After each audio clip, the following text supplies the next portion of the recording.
Welcome to my stream. Anything is possible at my stream. You can do anything at my stream. The infinite is possible on my stream. The unattainable is known on my stream. Welcome to my stream. This is my stream. Welcome to my stream. Welcome. This is my stream. Welcome to my stream. Welcome to my stream.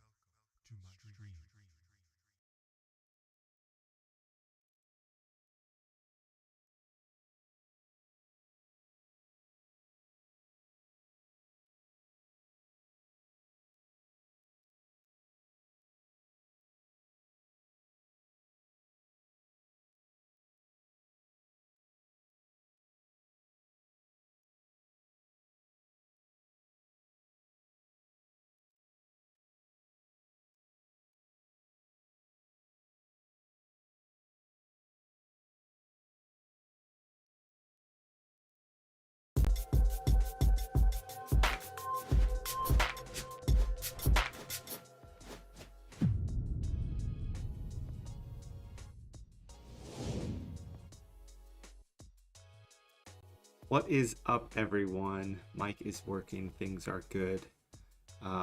UI's a little weird today up here. I was streaming in what was apparently 720p, which is not good. So I fixed it. So now we're in 1080p. Should be crisper video then. Let me hit a couple buttons here. Let me make sure we get some of this stuff started. I just got home a couple minutes ago, so let me hit some buttons and we should be good to go. How you guys doing today? Oops, clicking on stuff. Hopefully you guys enjoyed if you watched the NFL games last night. I did not watch them. I saw the Lions lost and that's all I really cared about because I'm a Bears fan, so anytime they lose is a win. Let me refresh some things. Let's make sure my alerts work. Make sure chat pops up. Chat could be completely broken today. I won't know until we see. So let me go to live. Okay, cool. What's up, Graphic Dan? Let me pull up one more thing so I can hit buttons and then it does stuff. And then we should be good. Rhett and Dan, I think we are good on that. Let me make... No, it's fine. Refresh. So I mentioned the Bears. The Bears. Cool. All right, cool. So let me put this over here. This is sort of the Nick collection shortcuts, just on a different window. I'll just put it over here. Actually, it doesn't matter. So today I want to do a Coco Gauff card. I make a lot of Coco Gauff graphics. I don't know why. Ever since she made it to Wimbledon, like super early on in her career at like 15. I don't know, she's just been a good subject. And tennis has such good photos. Like, I gotta find photos of her. So, if you wanna know how I find photos, there's two different ways you can do this, two different avenues. Let me just make something bigger. Let me make the subs bigger up here in the top. Let me do viewers so the 4 of you who are watching can see that there's 4 of you watching. And go from there. Okay. Dan, who's your team? Are you a Commanders fan? So these are photos. I just Googled Coco Gauff and I already tried to find Australian Open photos, but I'm just going to go to tools. I'm just going to find photos that were taken in the last 24 hours. Like this photo's amazing. So this photo right here is 700 by 513. Oh, okay, you're an Everton fan. I'm familiar that team exists, and that's about it. So I want to see if I can find this photo in a high resolution. So it's 700, which is not a lot, but I should be able to go and open this image in a new tab and see if I can find it and pull it from here. So one thing you can do, and I posted a video about this on TikTok, and people got real mad. But if you go on here, I can just go over here to the side And the URL, you can have these sort of modifiers at the end. So it says after JPEG, these are just modifiers. If I delete this and hit enter, it's going to give me the full res photo, highest resolution I can get. So I'm going to use this photo for whatever we're doing today because I wanted to just use either one photo. We're going to do a sports card. So we're going to just use this photo and grab it. And, we can grab other cards too, or other photos. Can I get the full one of this? Like, this would be a sweet wide card. We might do this. So I'm going to open this in a new tab. Really small. I'm going to go in here, see what's going on. After JPEG, delete that. Okay, that broke. Sometimes it doesn't work. Let me see if I can figure this out, though. And usually you need to keep the... there's a question mark, I think, there at the end. Let me pull it from here, see if this works. Sometimes the photo doesn't save, so like let me open it here and see if this is the same exact thing. Okay, so this is from the Guardian. So this is pulling up like their own thing. So I'm gonna open this image in a new tab, and then it has all this stuff at the end. Keep the question mark in there. So it's missing signature. So I'm doing something that it doesn't like. So let me get rid of just the first part that says S equals none, crop none. Okay, something's not working. So I'm just going to click. Oh, this is just a big enough photo. I'll just download this. Okay. We have two photos that are good to use, or that are good high definition images. So I'm going to pop both of these. Oops. I'm going to pop both of these open in Photoshop. We got this and this. And honestly, we could make, like, this would be a super cool wide sports card. So I think we're going to do that. We'll see what we do with time today.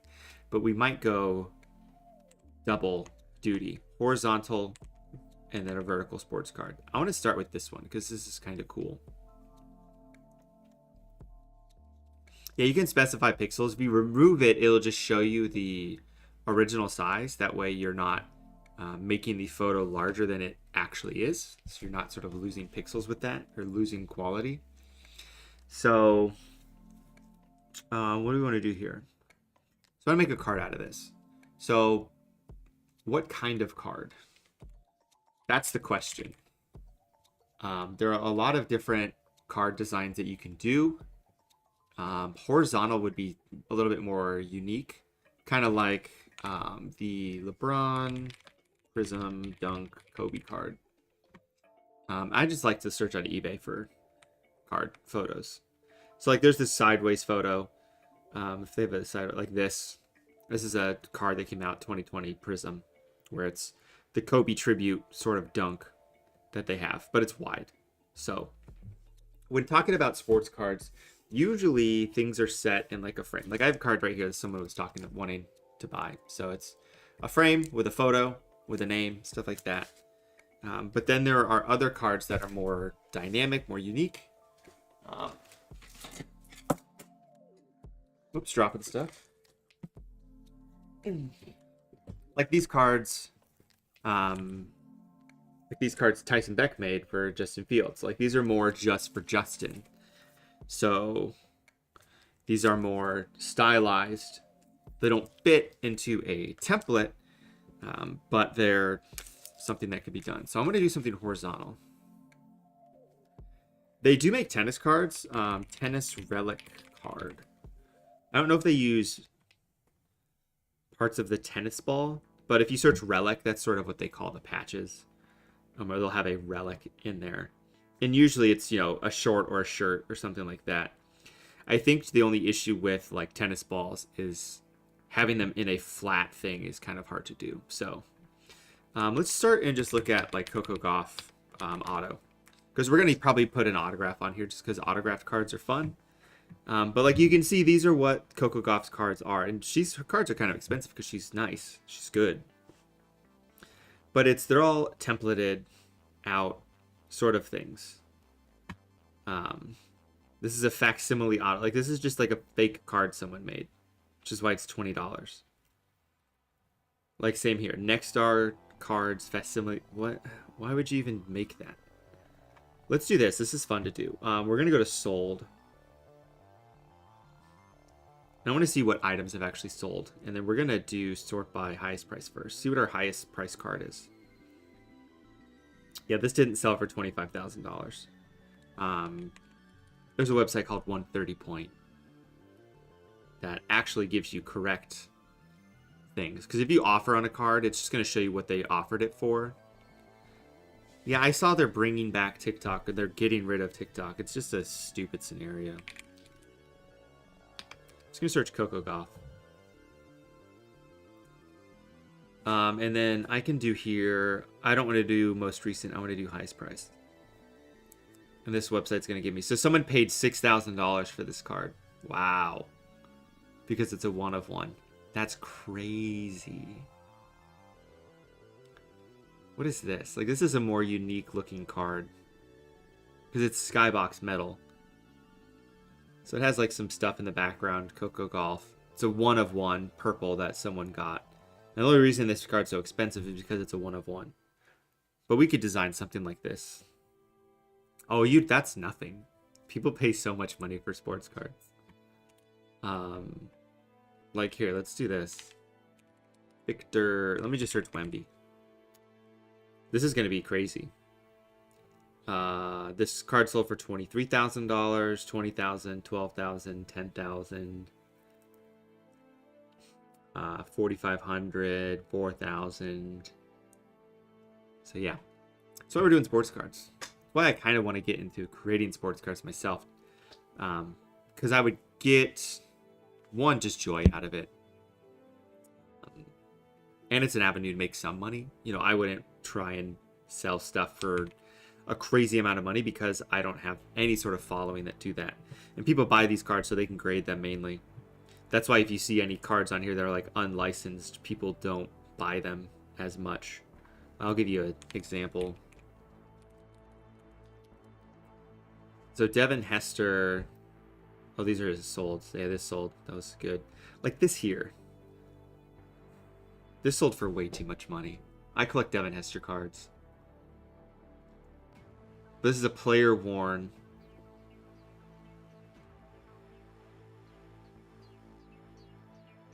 Basically, they gave Devin Hester this jersey to put on.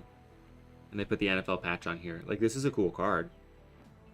But it's unlicensed, so it doesn't say Bears anywhere. They don't have any insignias on here. They scrubbed off logos off of everything. Because it's unlicensed. This is a more licensed card. And this didn't sell for $650. This sold for like $320 or something like that. I know the guy who bought this card. I've got this card sitting in my desk. Right here. Oops.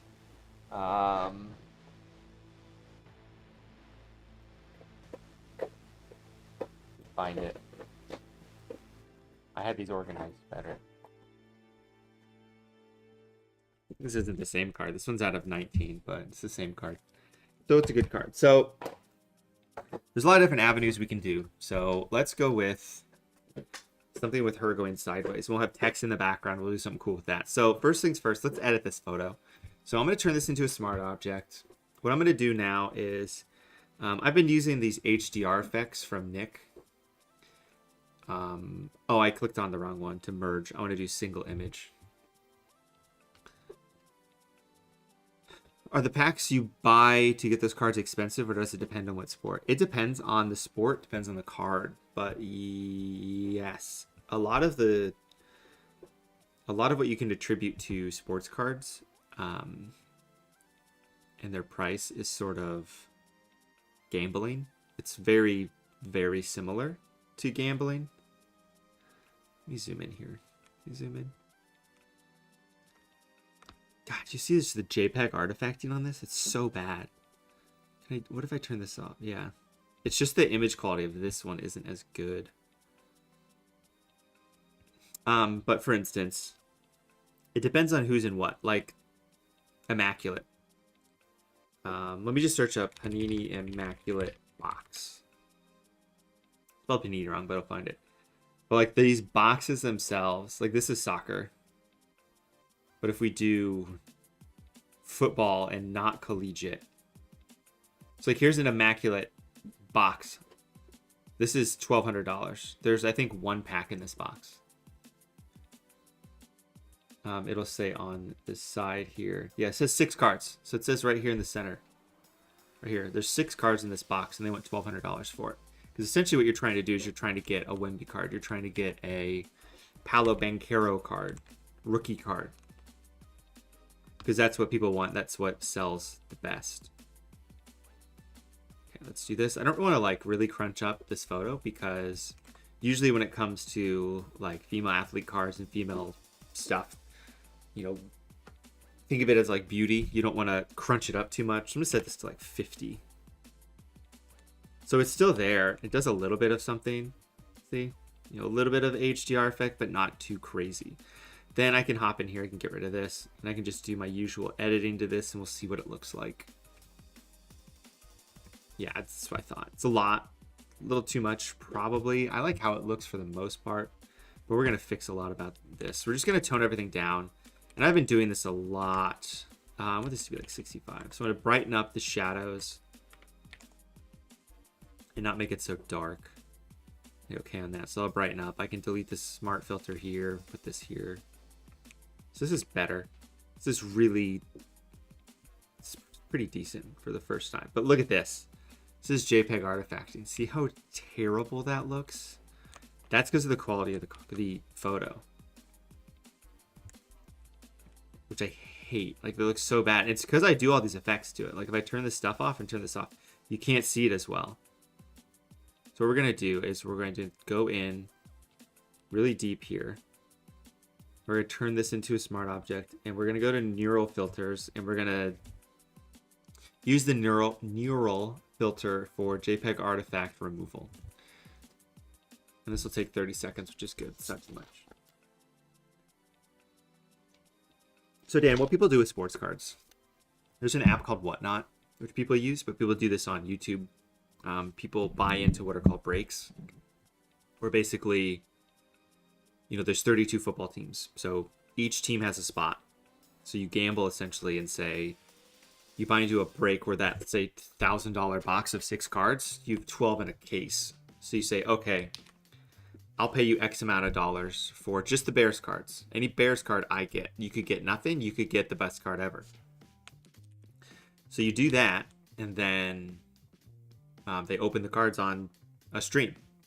Or they open a pack on a stream. So, you know, if I wanted Bears cards this year for like Caleb Williams, it would be pretty expensive because of quarterbacks. People want quarterback cards. See, this looks better already. So I'm just going to name this Coco Wide. And I'll give you an example. So Buck City Breaks is a card company. They break cards. They open up cards. So this is what's on their website currently.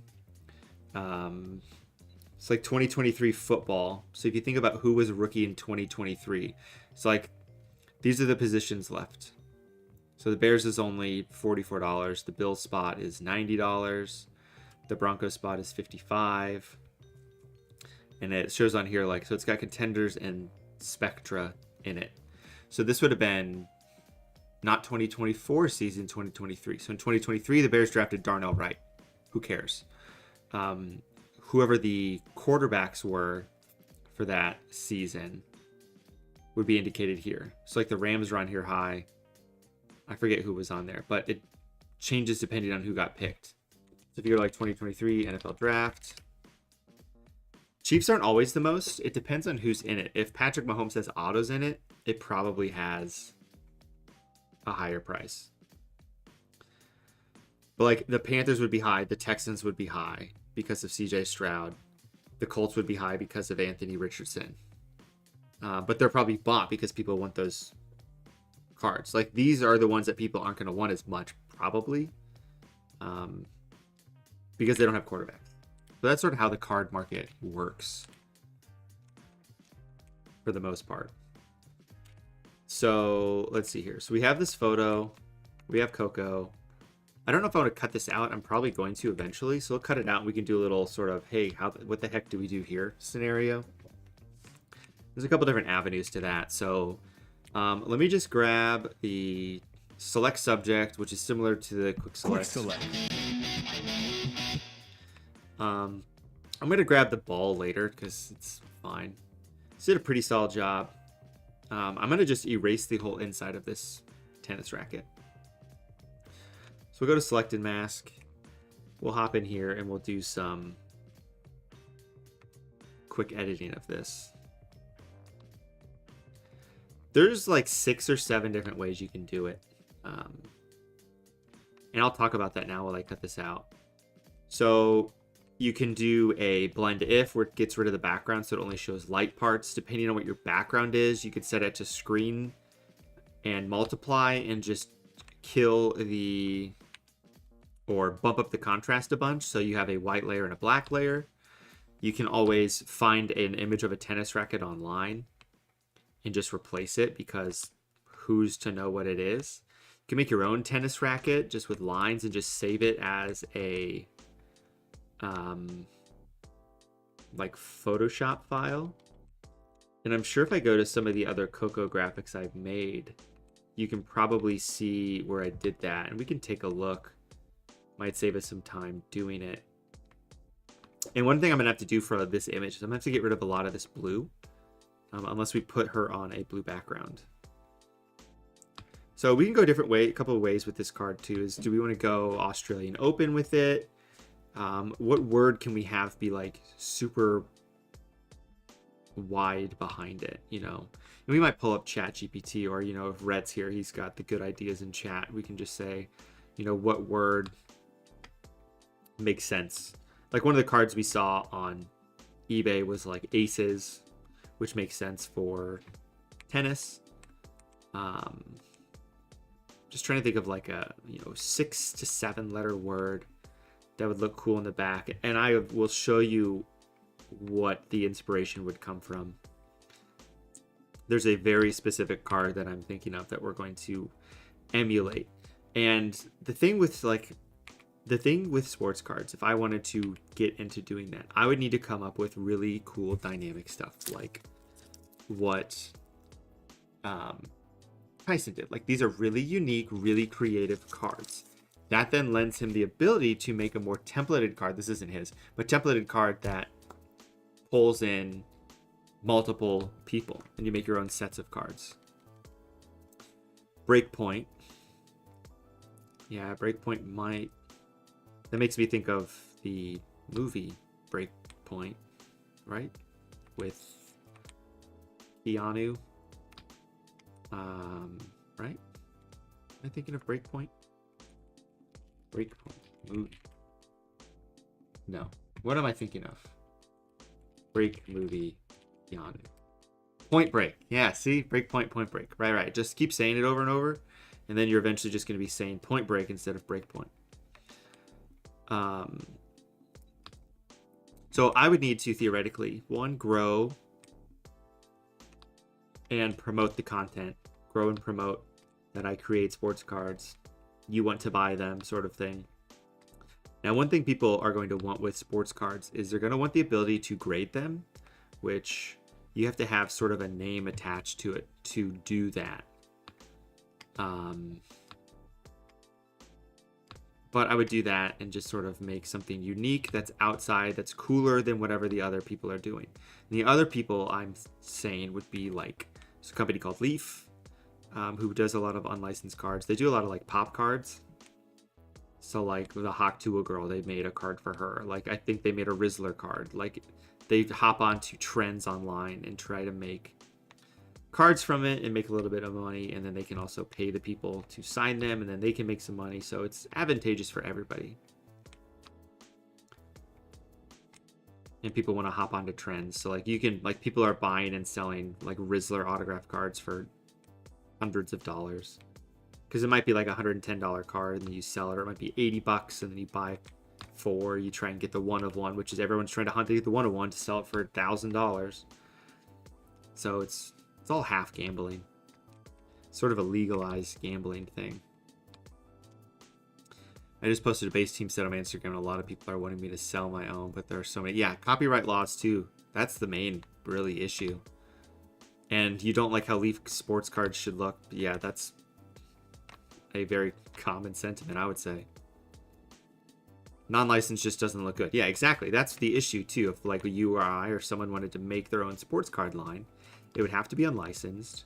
People don't want it as much. Now, I showed that Devin Hester card that went for $1,000 because it's player worn, but those regular autos on card, they might sell for like $30. You know, they might be losing money on that depending on how much Devin Hester's fee is. So like for me, I would have to, here's how you would do it essentially. You would contact an athlete and say, like, if I wanted to sell this card to Coco Gauff, I would say, hey, you know, I'm a card designer. I want to sell this sports card. The way I probably would be able to make it work more to begin with is have some sort of charity aspect to it. So, you know, we're going to sell these cards and all profit is going to go to yada yada charity, where I literally don't make any money off of it, which is fine. You know, you got to get your foot in the door somewhere, and it would just basically pay for printing and the photos. And then if they need some sort of money to use their name, image, and likeness, it's like NIL. You have to get permission to use their name, image, and likeness. Oh God, things are breaking super hard. Let me go back again. Okay. So I would need to email Coco and her team and be like, hey, you know, it's really sell them on the idea and to really sell them on here's money you're going to gain from this, because they have to gain something from this too. All right, let's see if we can just grab this real quick. So this is sort of quick select, so it'll grab it, which is nice. And then I can go around the edge and go like this. It's not going to be crazy fuzzy. It's going to look actually pretty bad. But we can always fix that later. Okay, I'm going to hit enter, and then it should cut it out like that. Okay, so we have Coco cut out wide. So let's put her on a sports card. So sports cards are 2.5 by 3.5, which is 2800 pixels by 2000 pixels. This is usually what I go, so I can grab a card and go, yeah, that fits right in there. So any of these sports card design or the sports card mockups I have, you're going to want to make something that is this ratio. And for using your own photos, then, so for using pictures of them, what could you use and not use? If I were to sell my own, I would buy images from Getty. And I've talked to them before about this. I'll show you. I don't think it's something I posted, actually. I think I posted it once. But I mocked this up for Devin Hester because I collect Devin Hester cards. I mean, I have a framed game worn jersey here. So I sent him this. So theoretically, this is a card I wanted to get made. Because Devin Hester doesn't have a card with his bust on it. So this would be an Electric Enshrinement class of 2024 for Devin Hester. Stuff going on, he would sign it here. I have this all fleshed out. I don't have the back fleshed out. I have just this fleshed out. So for this is a photo, and this is a photo. I would purchase both of these photos from Getty. Then I have the ability to use the photos. Then you need further permission from the athlete themselves. So I would need to contact them and say, hey, what is your fee for using your name, image, likeness? What would your fee be if I created these cards and had you sign them? What would that fee be? So, yeah, this card's cool. I have this all set up. I emailed Devin about it. I need to email him again about it, actually, if we see if we can get this going. But each of these photos is $600 each to use. So, if you get thinking, you've got, let's say you got $1,200 in. You got $1,200 in just cards. You can get them from other spots. You can get them from any image website that has them, but to license them, it's going to be money. So it's $1,200 for photos. Let's say I pay him, I don't know what his fee is. Like, he might charge $50 a card. He might charge $75 a card. So let's say I have 50 cards and he charges me $50 a card. That's $2,500 there. So that's $3,700. So if I get 100 cards printed and let's say it's 50 cents a card, you know, I have to sell the cards for 60, 70, $80.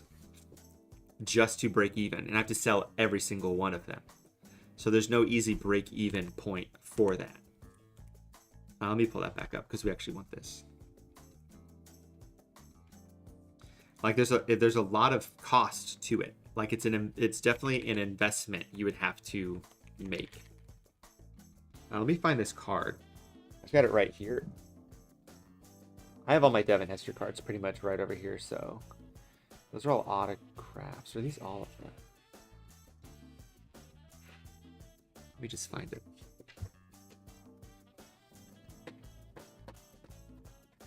Okay, cool. I found it in like 4 seconds. That's good.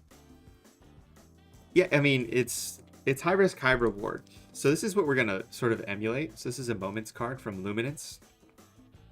It's like we can make something really smooth like this. And this is kind of reminiscent of this other Coco graphic I made, which I shared to my Instagram.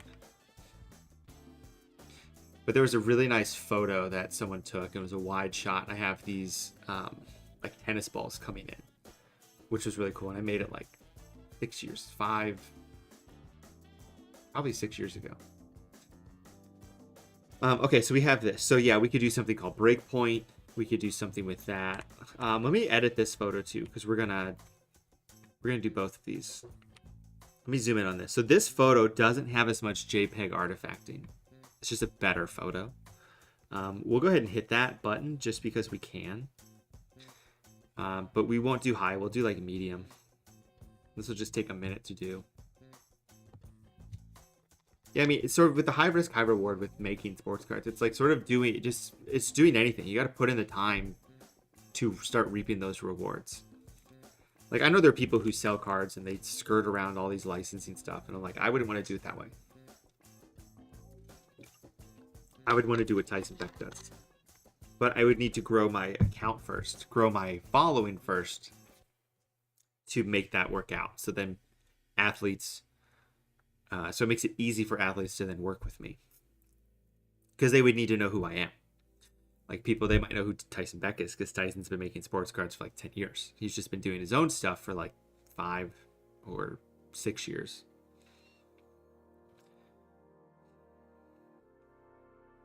But also you can think about it, you know, if I spend $4,000 producing sports cards and I make $500 on that, but I'd rather make $500 or make $0, you know? The licensing problem with college is the same. Like, I talked to these guys, like Kentucky Cards. I talked to them about doing Kentucky Cards just briefly, and they're like, well, it'd have to be unlicensed because Topps or Panini owns... Yeah, right, Kentucky, exactly. Like, I went and talked to the guy who owns Kentucky Cards, or one of the guys there, about these cards I made. And they're like, yeah, they'd have to be unlicensed, though, because I think Panini owns the license for certain teams. Certain teams can sign up and basically just profit and get money from them. We'll give you X amount of dollars. You're only exclusive with us. But yeah, I got the green light with Dayton. Dayton's contract with their NIL collective is different than others, where we're allowed to use the logo marks. This is taking way too long. Which is why those cards work so well, is because we can have them say Dayton on it. They don't have to say nothing. I don't have to scrub off the Dayton logo, essentially. All right, let's go back to our plugins again. Let's do the HDR effects on this image. And we'll try and make 2 cards today. Probably going to stream until like 4:30, so we got another 2 hours to figure all this out. Let me go to latest edits, because some of these I did the other day were really nice. Like, this is nice. This is from the other day. What is this? Oh, that's crunchy. That's why HDR effects are so bad sometimes. People can overdo these like hilariously fast. I like how this looks. What does this look like? Okay, that's fine.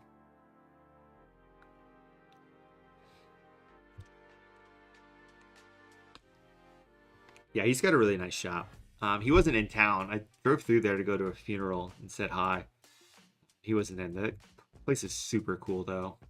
Yeah, when I went there last year or the year before, all that stuff was in their main room, but now they pretty much just have like the Kentucky Basketball Hall of Fame. Like, they have Oscar Tshiebwe's Wooden Award in there and like Naismith Player of the Year Award in there. Just kind of insane. Make sure I don't have anything going on. No, we're all good. Yeah, Oscar, like he's buddies with Oscar because he's like a donor.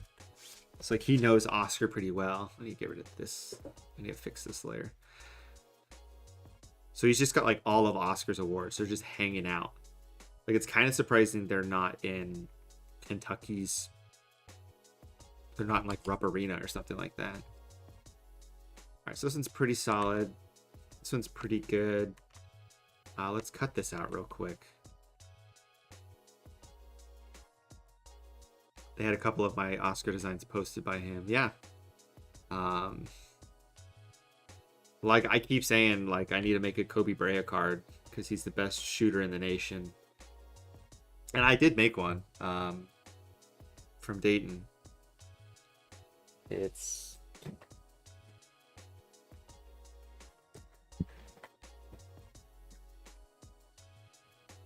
probably in this stack. I think I might have moved it though.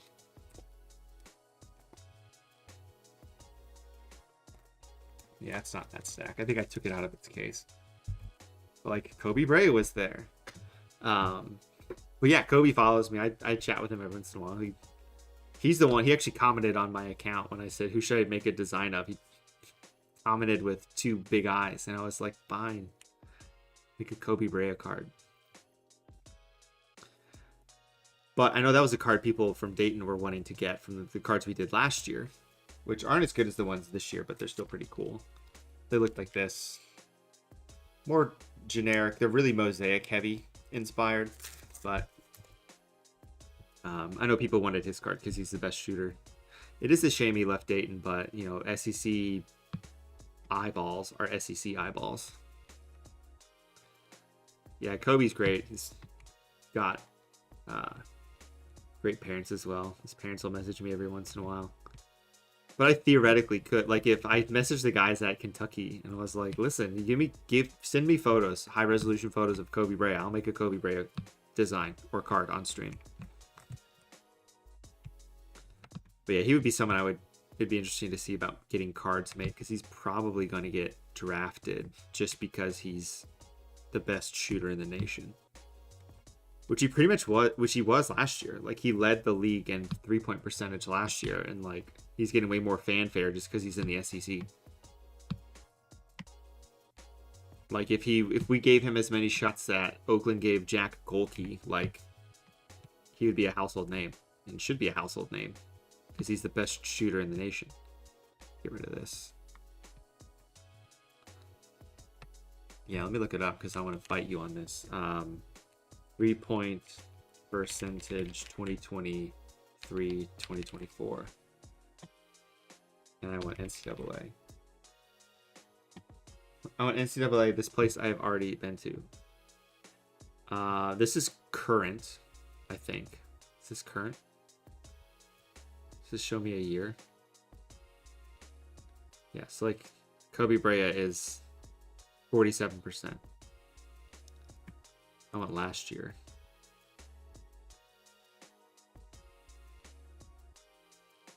See what this takes me to. Oh, here you go. Reed Shepherd. 3 field goal percentage. Yeah, Reed shot that many. Oh, maybe. I'm thinking of the wrong year. Yeah, Reed was crazy. This might be including the what's it called? Tournament or something like that. Yeah, that's crazy good. Kobe just shot 40 more shots. So yeah, wherever Reed Shepherd went, you know, when was he drafted? He was like second, wasn't he? When was he drafted? What pick was he? I think you'll be able to tell me. Third? Yeah, so like Kobe Bryant's sneaking in there, 2nd round draft pick. I don't think he has the same size that Reed has, but like Reed had his own Topps card that people paid like $140 to get. So it'd be like the same scenario. And those are all just templated cards that take like 8 to 16 weeks to fulfill. Whereas I would be able to get you a card within basically whenever they get printed. Did you buy some read cards from his game? He had like 30 points. It was like against Duke or something. He had like 30 points and like didn't miss.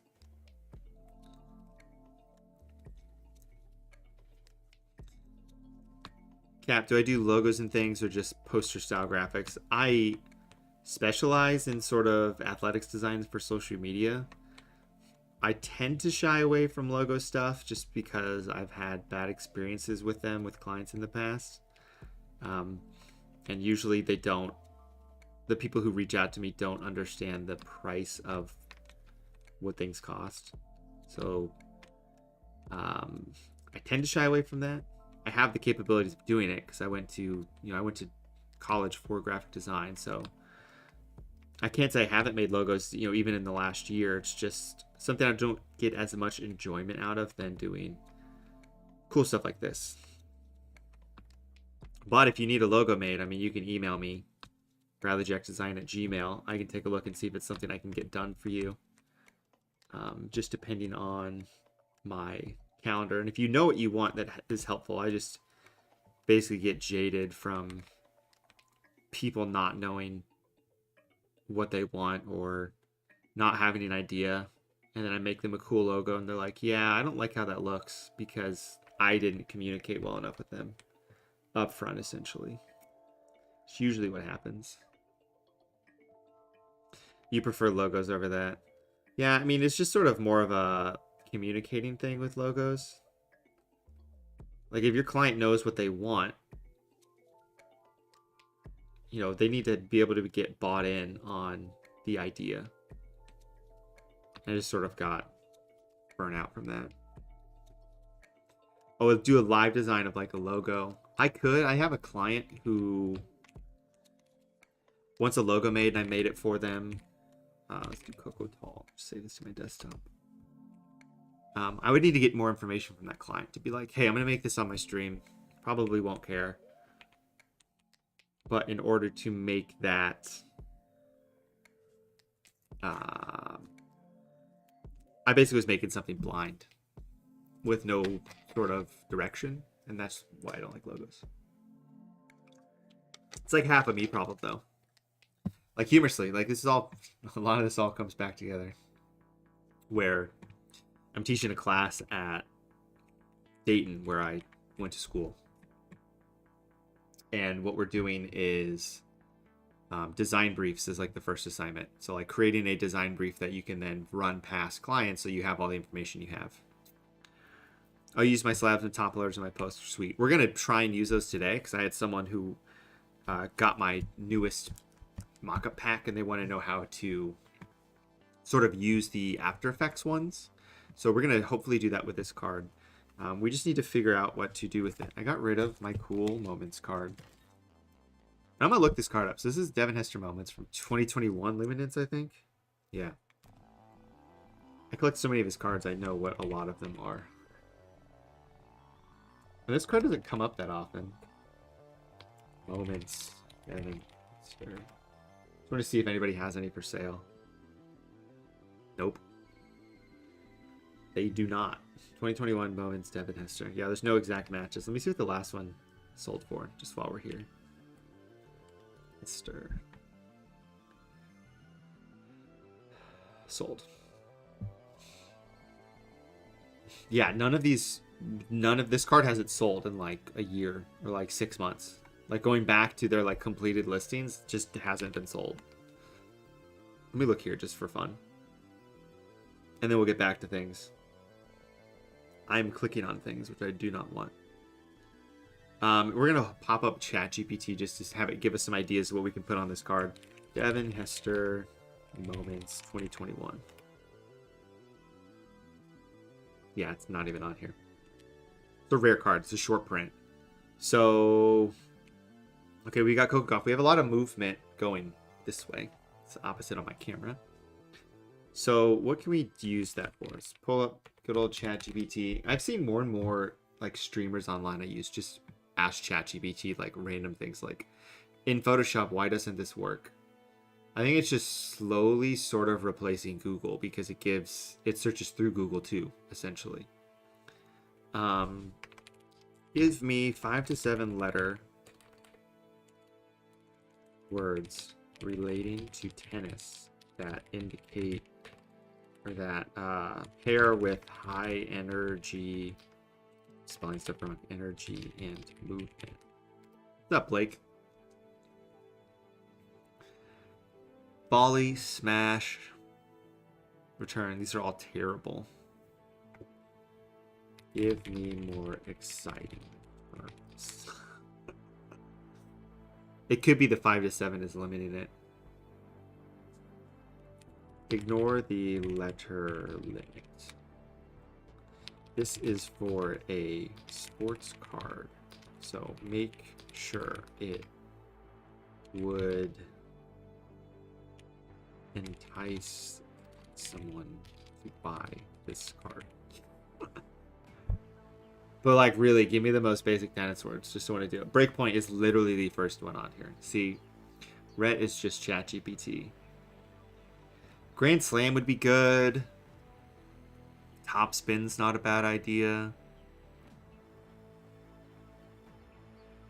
Slam's not a problem. Like, I just want it to be like huge, like attack. You could do something alliteration with ace. Make them alliterations with the word ace. Full swing. And that's the thing too with coming up with sports cards. It's like so many cards have been made with different names. Like it's hard to find something unique.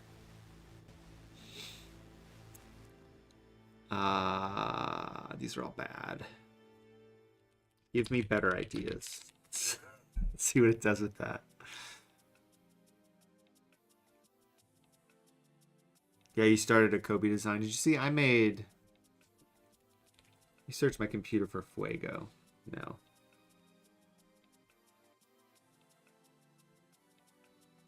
I made a sort of, that's what I would do. If I made a card, I would make it Kobe Brea Fuego graphic, essentially. Let me go to my account. Here's IG. So IG's still square on here. And I didn't post between it too much. I've been posting more because I've been doing this. But yeah, I made this when Dayton was ranked a year ago. I made a nice Fuego Kobe Brea graphic that he probably commented on here somewhere. This was a year ago this week. Dayton was good, number 16. Not as good this year. Yeah,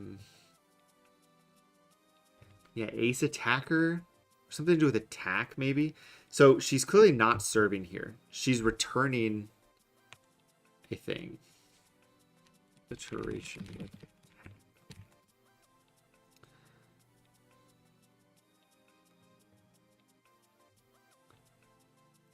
These are all really bad.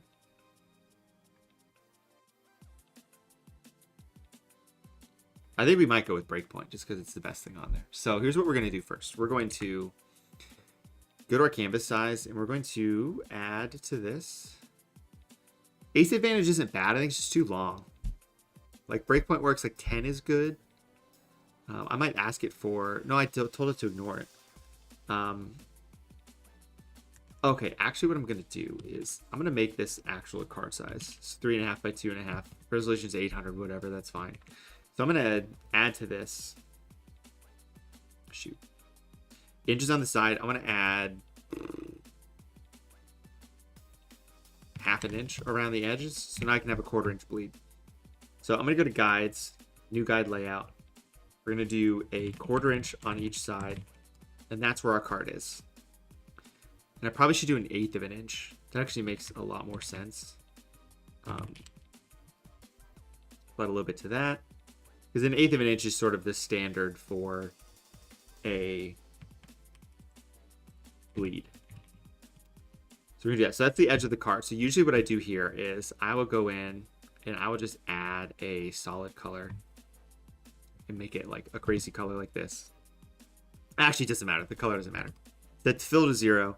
And then I give it a stroke on the inside. That's X amount of pixels. And I make this, this crazy color. Inside color overprint. Okay.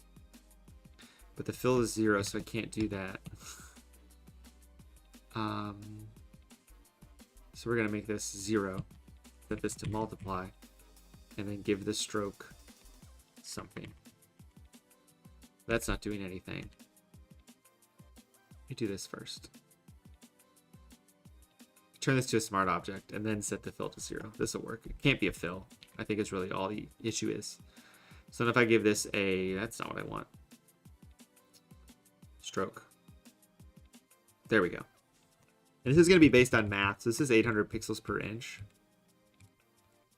I can do 100, which is a 1/8 of that. So this is what the card is going to be. This is just the bleed, so we know where it is. I'm doing this as if I were going to actually print this card out. I want to make it as real as possible. So, God, it's been like an hour. We haven't done anything. We have that there. I'm going to set up some more guides. I love guides. So we're going to set up 2 more guides. Oops. Guides, new guide layout. I don't want to clear existing guides. We're going to do 0.25. Then we're going to do another one that's another 1/4 inch in 0.375. That way we can have and make sure we have, you know, this sort of centered up, kind of like this. So behind it, let's type in the word breakpoint. And here's the issue. I want to do something inspired by this card, but I don't want it to be too close to this. So I do want something in the background because, you know, nobody owns text behind something. And as you can see, I was using just like the most default Druck font for something I was making. Just gonna make this large. Make this down here. And we'll just center it and we'll figure out something to do with that. All right, so there's a lot of movement this way. There's going to be a lot of impact here. Let's give this a background. I'm going to make a new layer, new smart object via copy. Because what that's going to do is if I delete this, it's just going to basically make this here. And then I'm going to add a solid color layer of, you know, just this blue color. Kind of like that. So then we have her on blue. It makes sense because she has this blue here. We can take this, which still is usable. And what I'm going to do is I want the rest of the shadow. So I'm just going to pull this over to the side and generative expand this. Quick question. When you bought my pack a year ago, you remembered using a layer that gave it card texture. Now I can't find it. Do you know where it is? It's in the PSD. Yeah. There should be a layer when you drop in the card. Yep. Hold on. When you open up the card to where you drop it in, there should be a texture layer on top of that. That sort of gives it a look. So I'm hitting Command Z a couple times because I need to have the layer up here so it doesn't have all this crap applied to it. The layer you're talking about is, yeah, it's just a sort of black shine. Is that the layer you're talking about? I did transparent. I didn't do the right one. Generative expand. Stupid crop tool that doesn't work. There we go. Transparent again. Generative expand. And I could find, I think, what you're talking about. Yeah, if you click around, it should be in where you drop in the artwork. So I have this better, but not better. Like, that's a better looking shadow. So I'm going to save this and go back here. So we could do something maybe even with like duplicates of her coming over like this. Something like that. So I'm going to pull her over here so she lines up pretty perfectly. Now, I know what you're talking about. I'm going to find it right now.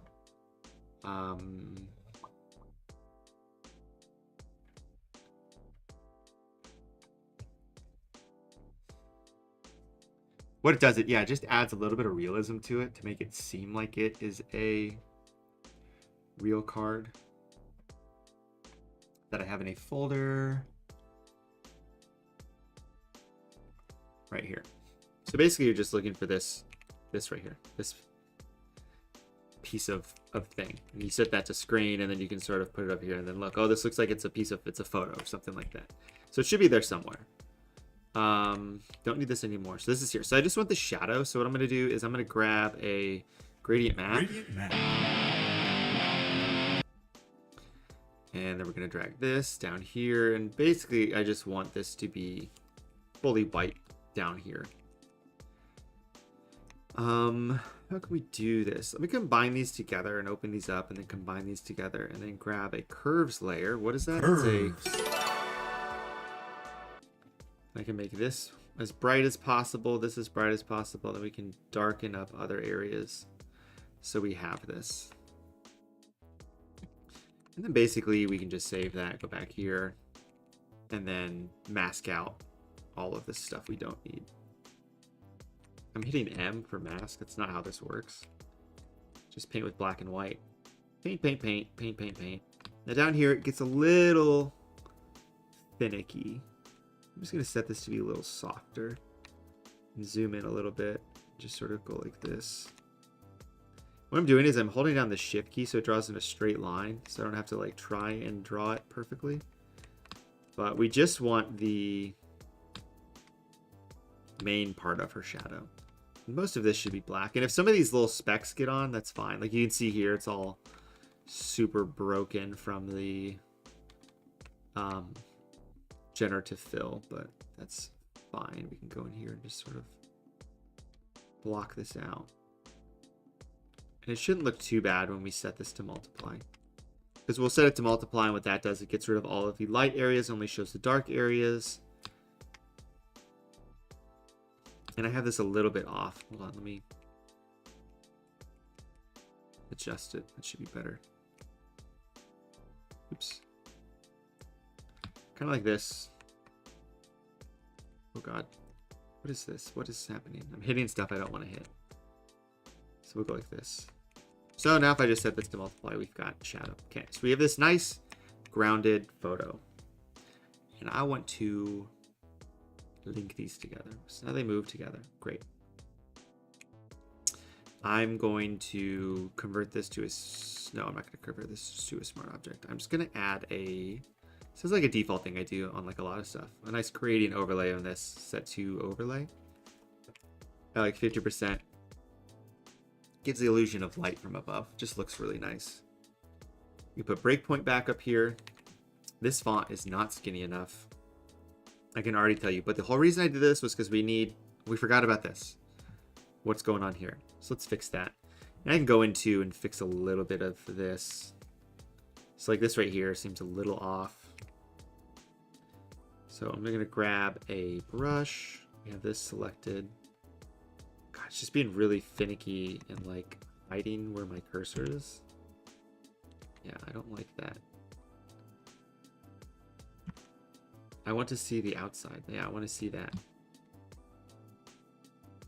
And usually I would go in and fix a lot of stuff here, but that's fine. Okay, so what I'm going to do is I'm going to duplicate this again. Convert to a new smart object. That way when I save it, they don't both change. Put it behind it.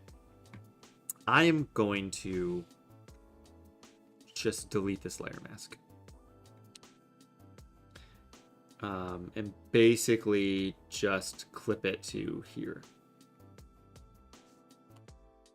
Just going to clip it to the inside of this. I'm just using the polygonal lasso tool because it doesn't matter. It's going to be hidden behind it anyway. And mask. Save.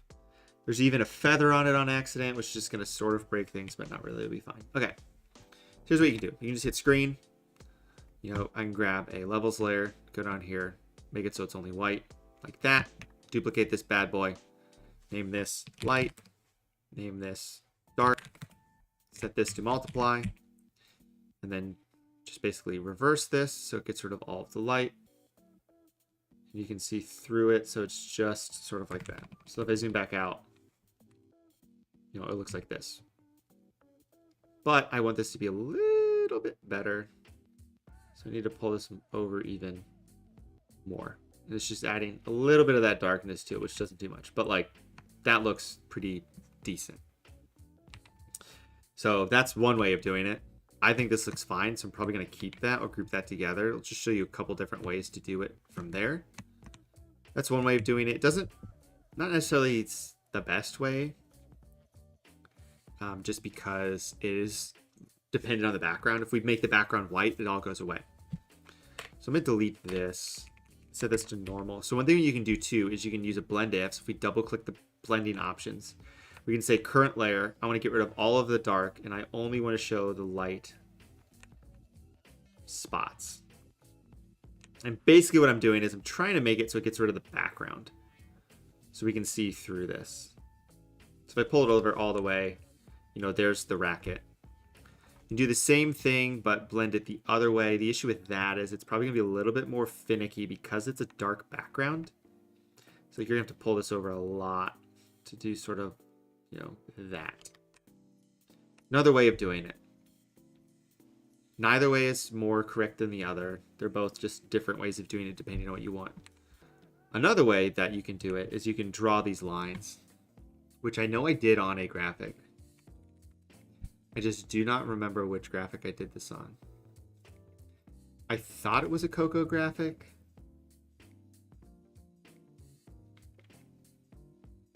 Oh, it's totally this. Okay, let me see if I can pull it from here and I'll show you what this is. This won't have the logo on it. We can always add it in.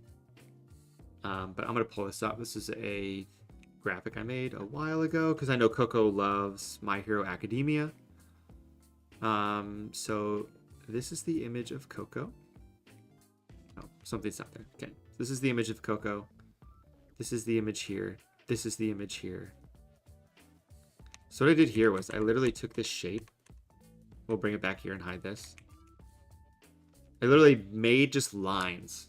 And then basically I gave it a bevel and an emboss for both ends. And then basically just manipulated this to be the size of the racket. And it looks really bad here, but here it looks more normal and white. And I must have lightened it up here. Or lightened it up here somewhere. Somewhere I made it not so freaking dark. Oops, that's not the right button to hit. But like here I could take this and sort of manipulate this so it is, you know, on the racket. Now it's curved, so it's kind of weird. But you know, I can manipulate it like this and play around to make it match up with wherever the racket stuff is. So kind of like this, but not as bad. Maybe pull this in a little bit, pull this down. But like kind of like this. And if I hit OK, I have this nice tennis racket now. It just looks like a tennis racket. It's not exactly a tennis racket, but it looks good enough. I can set this to screen, set this to screen. Just sort of the same thing. So it's sort of what's your poison? You know, do you like it this way? Do you like the actual racket better? They're both about the same. So I'm gonna leave the original racket there. Maybe we'll leave this light one on there. You know, you can probably do both. There's no wrong way of doing it. So I'm gonna do Coco card. So that's how I would cut out a tennis racket. You can also just manipulate it. You can also Google whatever this tennis racket is, see if there's a ping of it online, and just basically match up the angle and fix it from there. Is there an alliteration with Coco? See if there's anything in here that it can do. Coco cannon. Maybe we just have it say Coco. I've done that before though. Like that's what I was sharing I did before. Profile. Don't go. Okay, there we go. Shouldn't be too hard to find. I found it yesterday pretty quickly. I just went through and I was just sharing all the Coco Golf graphics I made because they're cool. And hopefully we can make something cool in the next 90 minutes. Dang, where is it? I also made like a logo concept for her we can toss in there. This. It's like I made this for her, Jesus, 5 years ago next week. New Balance.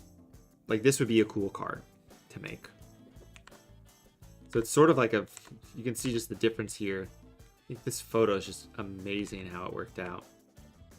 Okay, so we're gonna make all this stuff just a little bit bigger.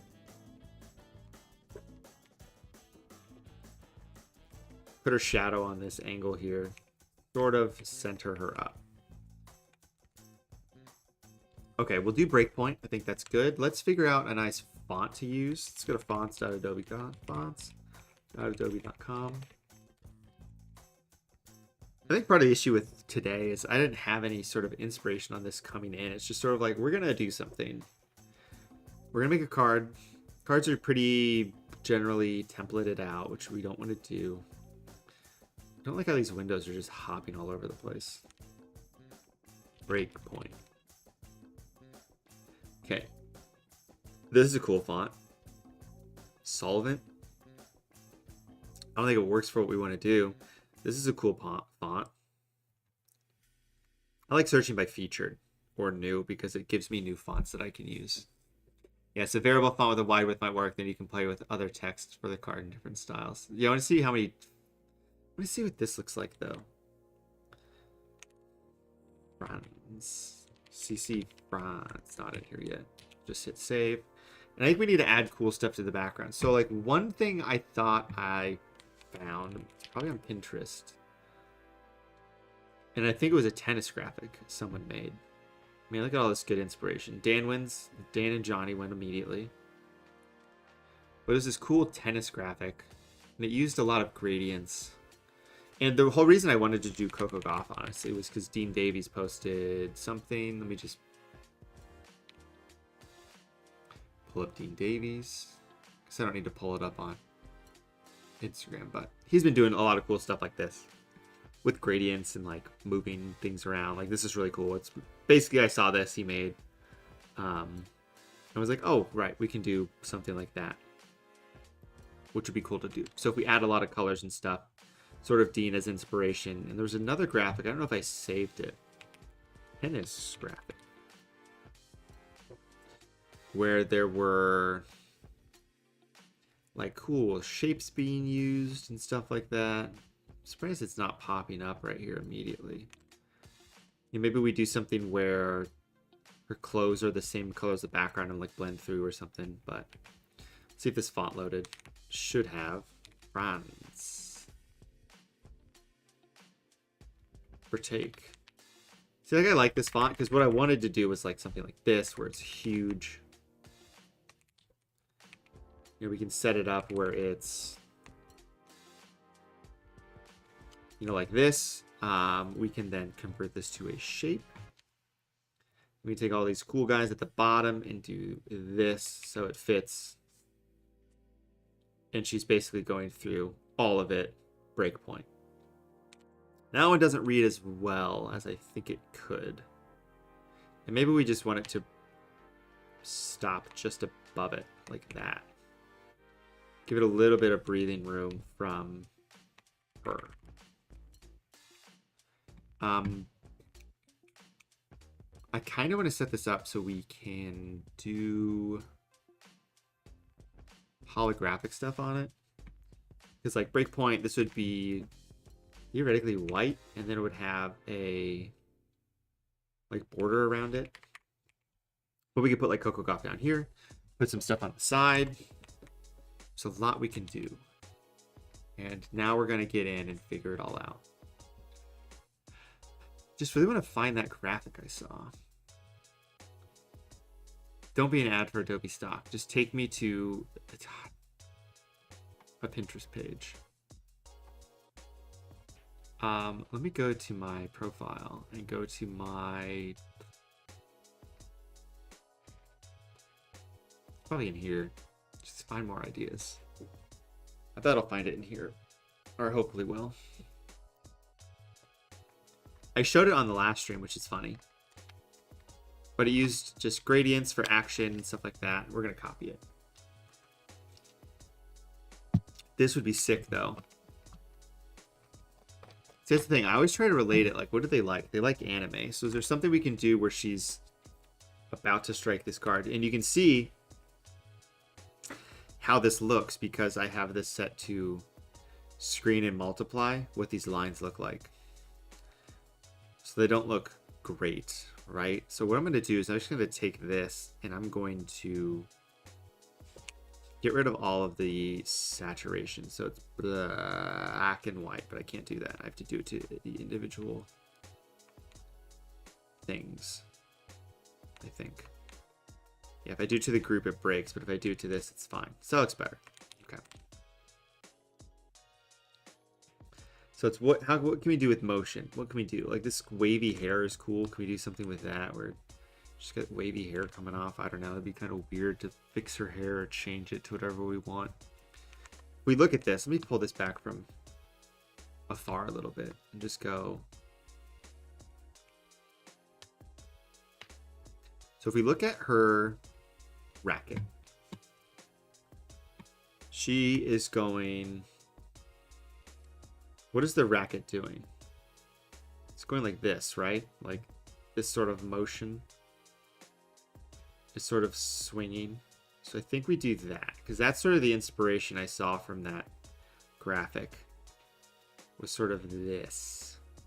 So then this would be back here and she's swinging, and then we can do cool stuff in here with the breakpoint. I just don't know where that graphic went, and that's a shame. Did I download the graphic? Would have been smart to do. Well, we can also do humorously. Let me go to my Jaden stream inspiration, because that's what we did last. I don't think it's in here. Here's what we can do though. We can go to YouTube. We can go to my last stream. And we can just look it up. Let me do that. Go to my videos. What do you guys think? What avenue? What do you think we can add to this? Have I ever heard of My Mind? Is it an app? Is that what you're talking about, Rafiq? For capturing images, notes, and bookmarks? Usually I just need to save this pin is really what it is on Pinterest. But we can pull this up. We can just pull this video up. We'll just double up on views today, but not really. Sort of a humorous fashion. Let me pull this up here. Was it this graphic? I thought was it this one we did? Or is it something else? You know what? It wasn't that one. It was the other one. It was the, you know what? Now I don't remember what graphic it was at all. Because I thought it might have been the... Yeah. It's this here. I found it. It's a soccer graphic. Let me pull Pinterest back up. Lamine Yamal, Euro 2024.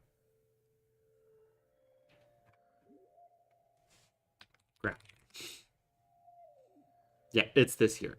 So it'd be cool to do something like this. Similar to this, I should say. Where we've got abstract things going on that are similar to this. So what I'm going to do is I'm going to delete this. I'm going to click here. Okay, so what we're going to do is we're going to grab the pen tool. This is the only time I will use the pen tool. And we'll just sort of draw a nice swoosh. We'll draw a swoosh up here. And then we'll have it, I guess it should have it come down like this. And swoosh to her racket. You know, like this. So she's got this nice swoosh going on. Which is humorous because she's a New Balance athlete. We'll probably add something New Balance related in here. I want this to go behind the whole racket. So we will grab this. And we will just accidentally do that, which is completely fine. And we'll just grab this down and put it right here. So now we have this nice swooping thing. Now what would look nice is if we duplicated this and we inverted this. Gasp, that looks terrible. Get rid of the gradient overlay. Invert this so it's a terrible color. Just a horrible looking color. Give this a gradient overlay. Okay.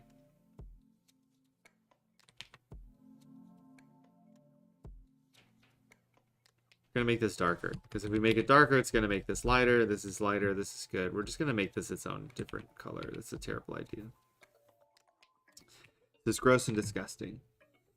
Okay, so we're gonna make it this blue color, but we don't want it to be this blue color. We don't want it a hue of that. We're gonna just divide the hue by 2. Divide it by 2. Gives us green. Green kind of plays in with her outfit, which kind of makes sense. Let's make it this color, but let's give it a little bit more saturation. And then hit OK like 600 times.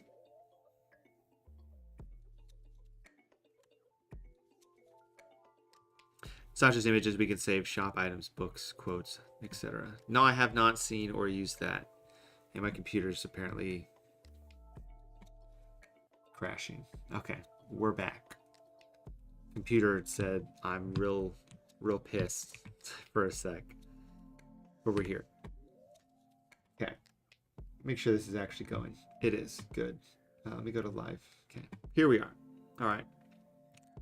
So that cool graphic we found. I'm going to download this image. Actually, that's not going to work because it's stupid. Just going to screenshot it. And we're going to toss it in here. So this is sort of inspiration for part of this. What's up, G-Lit? How's it going? Are you enjoying this lovely Sunday afternoon where you don't have to worry about New York Giants football? Let's do this. Let's go 75. That's fine. Is that crazy for me to say? Oh, God.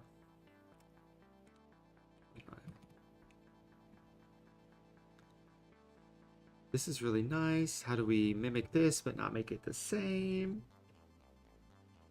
How is she actually hitting this?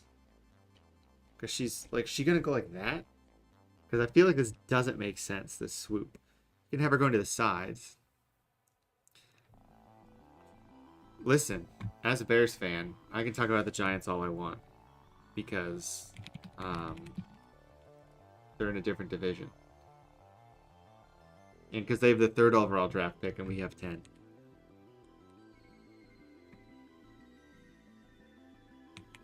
You're allowed to talk bad about us because you have pick 14. So you're, 4 points better.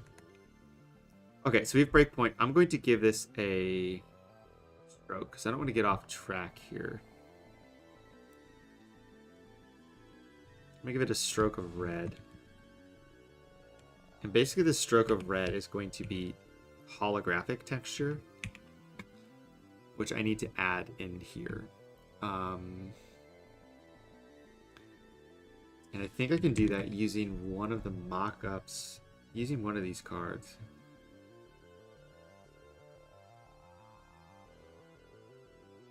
This isn't going to work. That's not what I want. This is going to be a mock-up of all of the Brady Ewell cards. Let me fix this. Oh, my watch is telling me to stand up, essentially. Yeah, Garrett, it's kind of... I was going to figure out what to put here. But yes, what if she's portaling into a different dimension, essentially? Would be a good idea. Probably going to do that. I just want to...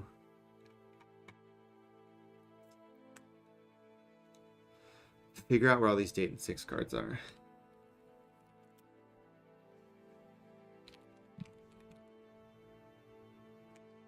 Because that's where a lot of these are. Let me just grab this. I just want this holographic texture I have that's saved already on a file that I can put below this and then have this mocked up so it seems like it's correct.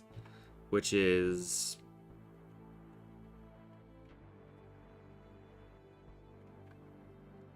not in this file. Great. I pulled up with cheats.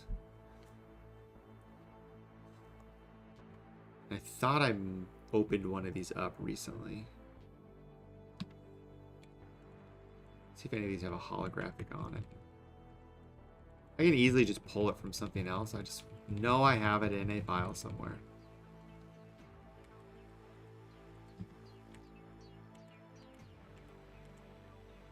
Let me open these up. We open this. I showed these one of the previous streams.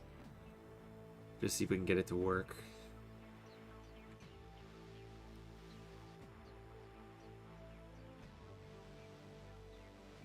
Oh, it's open. It's right here. I'm looking off screen. Parallel copy. Okay, this is what I want. I want this. Just this. This is just basically a shimmer parallel. Kind of like that. Okay, good. All right, we're just going to take this and convert it to a smart object. Great. So what we can do essentially is we can take this stroke and hit down here, and we can hit create layer, and it'll make a layer for that. So if we go like this, we've got this nice holographic texture, which is what I wanted to do. The reason we do that is I like to then add a stroke around the player like this, and you'll see this on a lot of sports cards.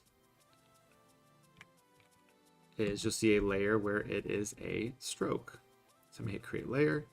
And then duplicate this parallel, put it on top, go like this.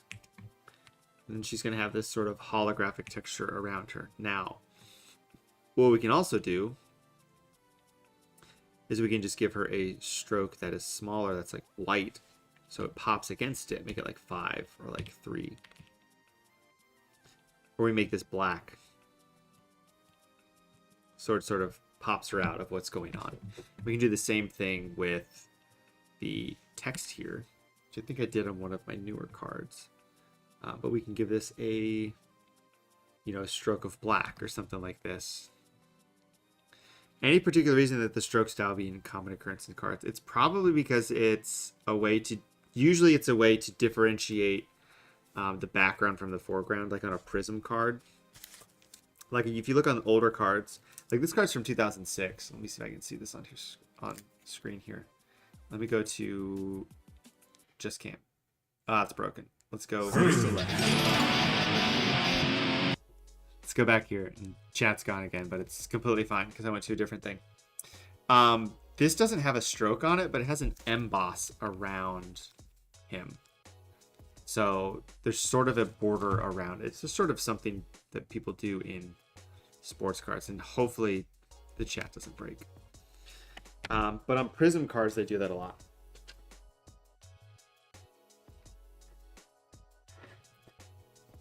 So if I grab this Toumani Camara Prism card and go like this, there's just a little border around him. It's sort of just to break away and have more depth. It might not make sense here, but we're going to do it. So if we do that, and you can see the stroke is here. So I actually want to do with this Coco.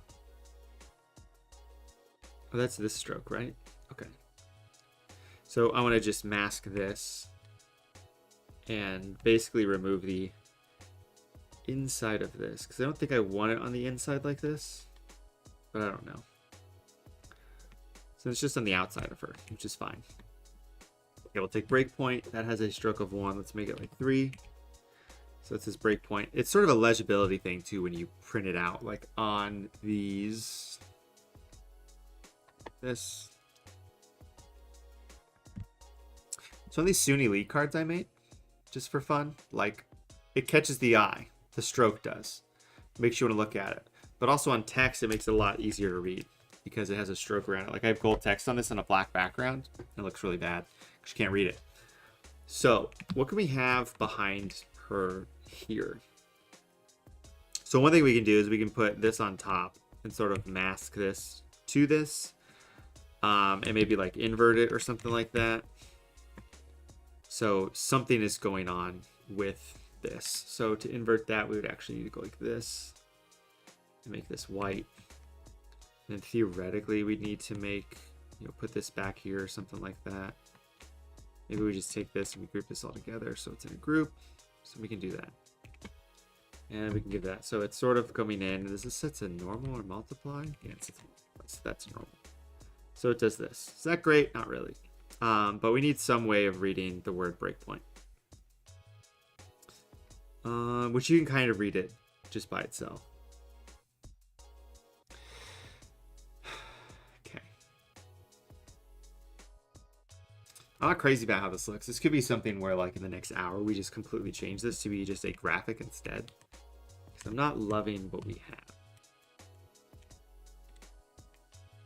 But I just thought this would be cool. So here's what we're going to do. We're going to make a really... We're going to copy this moments card. And we are going to make a quick card that just kind of looks similar. I don't think I want this text to be as graphic, so I'm just going to duplicate this. We're just going to put this on top. And this is a shape, so really I can just take this shape and just give this more of a stroke.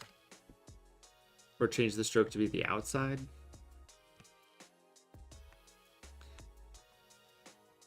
And this should pop up and apply to that. But it's not? Why? Why are you doing that? Is it because it's a stroke? I need to put this into a group and then do that? Yeah, okay. Okay, so that's that. Difficulties. This is why I like to have stuff sort of wrapped when I come to these. Now, one thing I've seen Tyson Beck do is, or that I've kind of looked at some stuff he did and sort of copied it a little bit, is sort of this gradient look. Where you have this gradient map. I think I have one down here, custom made. So many down here already. But it's sort of like this. And you set this to luminosity. And it kind of gives this sort of different light effect of how things are done. So it looks like this, and then it sort of glues everything together. It sort of gets rid of the contrast a little bit. So we have breakpoint, we have moments. Let's say underneath that, moments, and then there's just a little thing on it. And honestly, I kind of want to make which breakpoint has on here. Where's breakpoint at? Right here. Just gonna duplicate this and put it on top. I don't want it to be that. I want it to be gold. God, I don't know what I want to do. I hate being indecisive on these things. Especially since I'm sort of crunching time a little bit differently here. I don't know if I want to pivot on this or not. Maybe we make it wide instead. Let's hit a couple buttons real quick. And I mean, this is how design works, I would say. Like, we have some stuff. We've hit a point where, like, I don't know what I want to do with it. We have some areas that are really nice. But overall, nothing has clicked yet. So, like, part of that, compositionally, like, here's this other photo we have. But these don't really go together, do they? Be more like this, sort of down and low. All right, let's just do this. Maybe it's the font. You guys think it's the font? It might be the font. Also gonna take this and duplicate it again and make it a little bit lighter, so it's holographics a little bit better. And then maybe we do the swoopy swoop. But we don't have the text on the swoopy swoop. We just have the swoopy swoop. Kind of like this.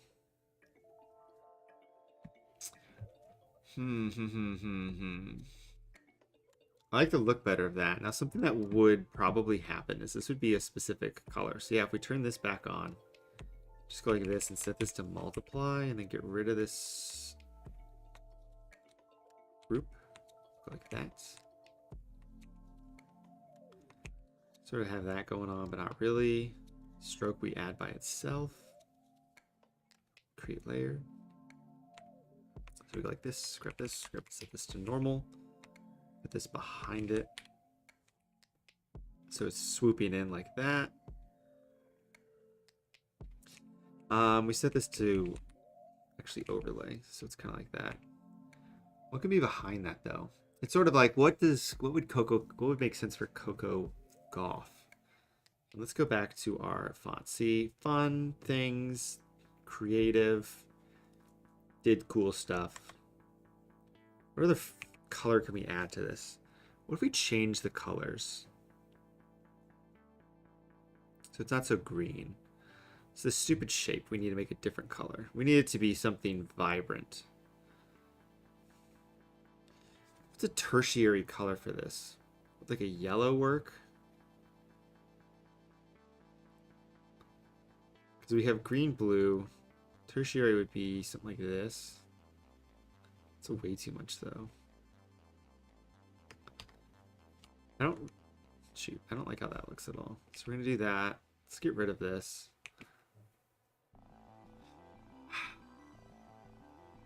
Witness graphic designer struggle to figure out what he's doing. Live on stream now. So we have this. We have cool things here. This is super simple but really nice. Okay, so they got a gradient here, gradient there, sort of going off this. Got a shadow here, going up here. Swirly, quirly cues like that, which would make sense. Okay. We're just going to type Coco in the background instead. It's going to say Coco because Coco's name is nice and Coco. And let's do something funky. Funky might work best. Usually funky works. I typed in the word 60. This says 50 now. So I want Coco. What if we did Coco? Like that looks cooler than the thing before. And these are all the same font essentially except for the inside of that. So we're going to copy that. We're going to keep it there. We're going to go back. We're going to look for some more fonts. There was a cool font on here that I said we shouldn't use but could use. And this is it. Solvent. Let me add this. It's going to take a hot sec. Solvent. Oh, it's right here. Coco. Okay, cool. So we're going to take this Coco font. We're going to put it in the background. We're going to take this here. We're going to turn this to a smart object. We're going to blur gallery this. We're going to tilt shift blur this. Really a field blur would work, but I'm going to use a tilt shift blur because I can. We're going to have that go out to here. We're going to have this blur to like 250. So then it does that, which looks really cool. Let's have this just come like right here so it starts. Sort of right there at the racket. Not exactly at the racket, but it sort of starts at the racket. See, that looks cooler. We got the Coco font in the background. Let's turn this into a shape. And then we can do whatever we want with this. We can say Coco. Like that. You can't really see it, but if we drop this on top like this. What if we set this to difference? Or exclusion? Exclusion works, but we need to make it a color. So let's make it the same color as this. Set to exclusion or set to difference. What is that? Hard mix? Really, I just want this to be a different color. Because if it's linked to that, I want it to be a different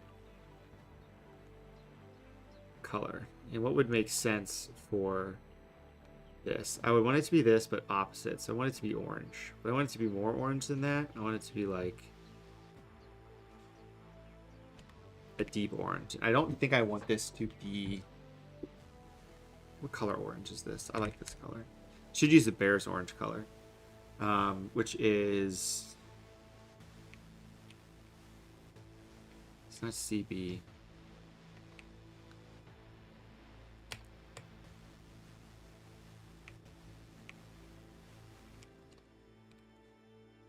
Dang it, what is the Chicago Bears blue? Chicago Bears orange. Something with 8 nines, 8s and 9s in it. See, 83, 803, okay. So it's Charles, Martellus Bennett. 80 was Earl Bennett, and then 3. The shadow is easy to nail, honestly, Khalil, because it is from the photo itself. So that's sort of easy peasy. Okay, so now we want this to be more like this background color. Or like this. And then Coco, the font back here. We want this to be the orange color, which is C8383. this is something. There's something here worth some sort of value. Let's take this, give it a gradient overlay because we can, because gradient overlays are the best.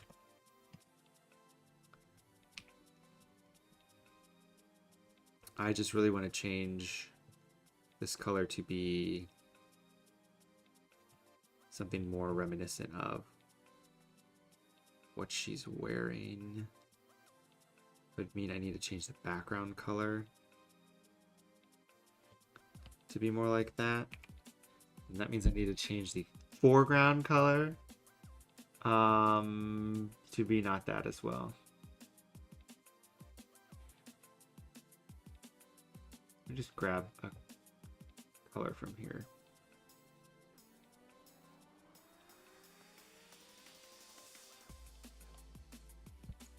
That's not a bad color. I'm going to copy that. We're going to paste it here. Worried about all these holographic things too much. Very monochromatic, which is fine. We're kind of copying what Johnny did here. Not Johnny, what Dean did here. Just with that, because it's kind of nice. And I like doing that. It's got a nice little vibe to it. I set this to overlay and we get rid of this. We set this to multiply, but I don't want it to be multiply. I want it to be multiply. Actually, we set it to normal. And then give this a color overlay of this color. I don't set this to multiply, I set this to normal. If I do that, it's going to do that. So I'm going to duplicate this, get rid of this. I can turn this to a smart object, then do it, and then it will just make it that color, which is what I want. Okay. I think what might be bugging me is color contrast. Look at this from afar. It's like kind of cool. What can I add to the background? I'm trying to think of some stuff we've done before.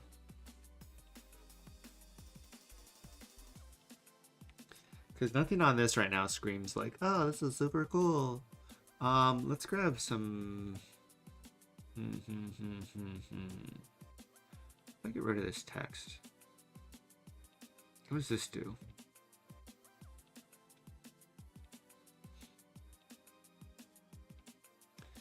Take this. If we give this a gradient overlay, but we give it like an actual gradient, set to normal.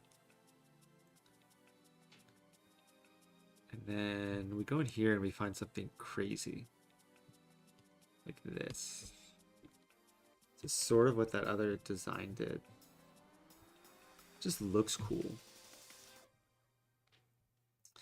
Doesn't that just look cool? And then we just twist it so we can see more of the colors or something like that. Where it's like this. And then what does a rainbow look best on? It looks best on, you know, white or black.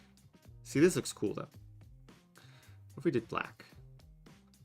See, if we did black, it would be sort of like a color burst graphic. Which I don't have a color burst up here, which would be kind of cool to do. Could also do different parallels that just look like that. What if we make this a neutral tan color? Like that. And then the shadow, which is here, has a color overlay applied to that. If we don't do a color overlay, instead we do a gradient overlay, and it's that same rainbow. So her shadow is also a rainbow. I didn't have a plan for this graphic. Usually I like to have a plan about what I want to do, just so I have like a goal. And I didn't do that today. I think that's where I'm sort of struggling with what I want to do.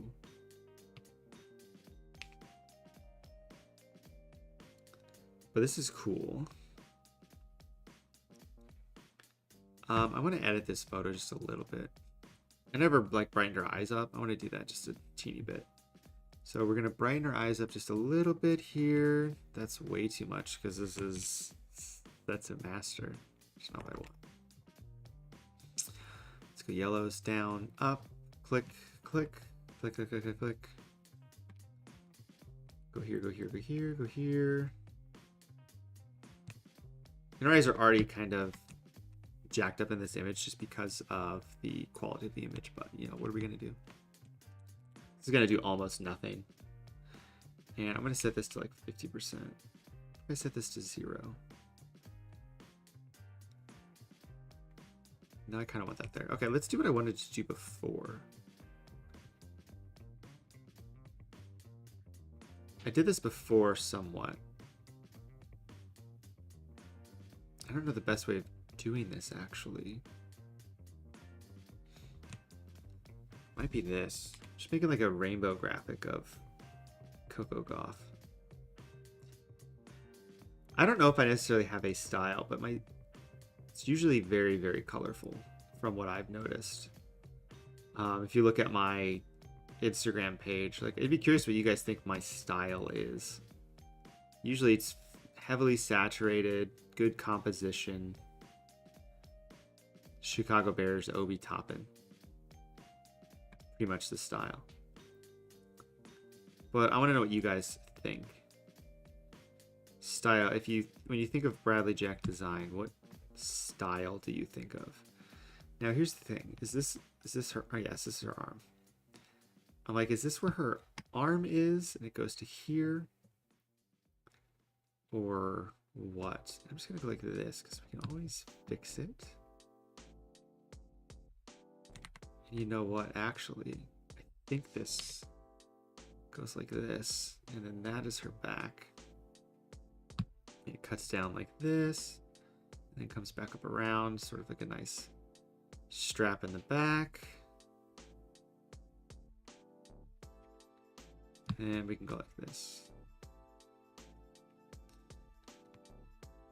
But really, if you guys go to my Instagram, let me know what you think how would you describe my style to someone? Because I always like to think, I'm gonna use a pun here, that I'm a Bradley Jack of all trades, but you know, I'd be curious what you guys thought. Basically what I'm doing here is I'm just going to trace around these clothes to just fake it. We're just going to add in the gradient on top of this. So her clothes are whatever we want.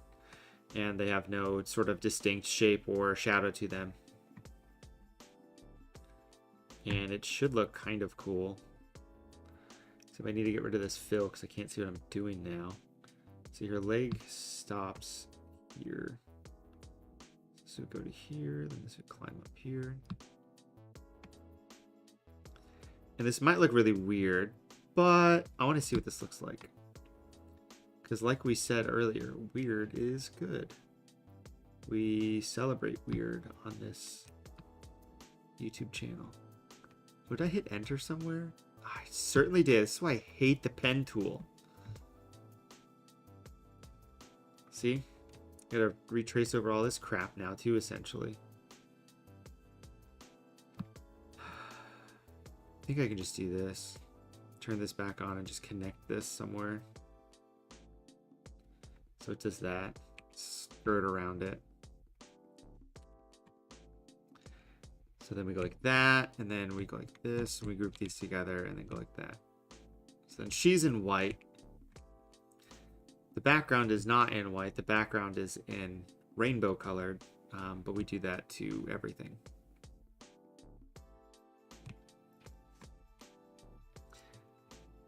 We're stripping the New Balance off of her, which she probably wouldn't like. She's a New Balance athlete, but I just thought this is interesting.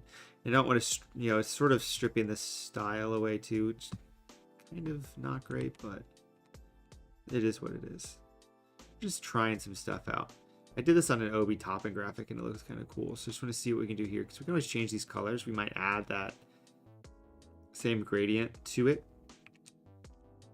But I think the play between this background of having the shadow, having the swoosh be rainbow colored and then having the absence of color everywhere else adds a little something to this. I have no idea where this is. Just fake it. Just fake the font because it doesn't matter. You can't tell where it is. I can't tell where it is. And neither can the viewer. Okay, and then what I could do is I could do her shoes individually, or I can just do her sock like this. And then just go like this and make this big old white. And that might look weird. It might be cool if we do her shoes in like a color or something like that. But we'll take a look at that in a little bit. I'm trying not to take 6 years on this. But something like this. I like how this looks. Let's grab her bracelet here. Bracelet. It's a sweatband. It's the latest fashion. Cotton bracelets. Soak up all the sweat. Shindigs. Okay, so we got that there, got that there. There's one over here technically, so let's get this one. And just kind of go like this.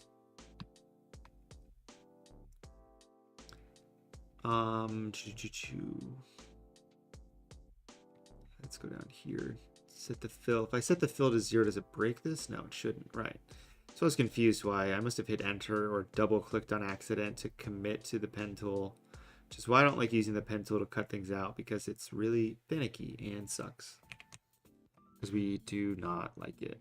Yeah, I'm not hitting it's fine. Like, this is cool. I think this would look cooler if we made this a black background.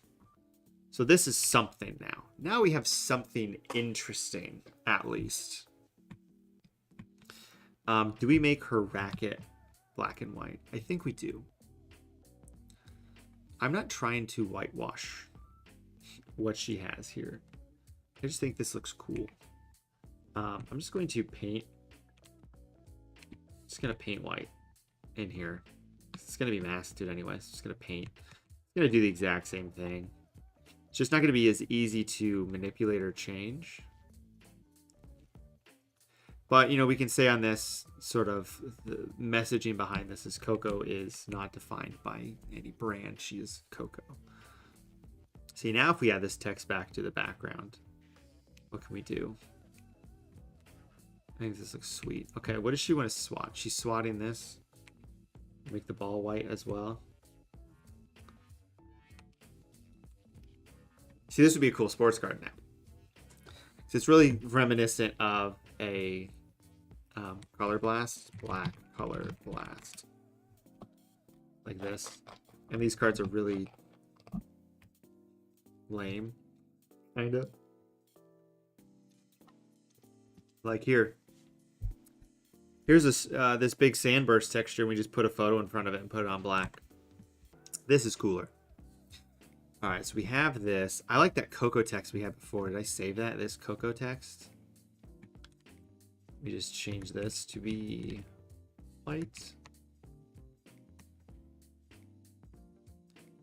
And we can have it there. We can have it here. Let me turn this off. Let's tuck it there. What if we typed in goth after that? I think this is a cool font. It's very avant-garde. Avant-garde fonts are fun, like Nutraface. I accidentally hit print or something. Did not want to do that. Okay, so how can we make this relate to like colors or spectrums or spectral or something like that? Add in spectral as a word.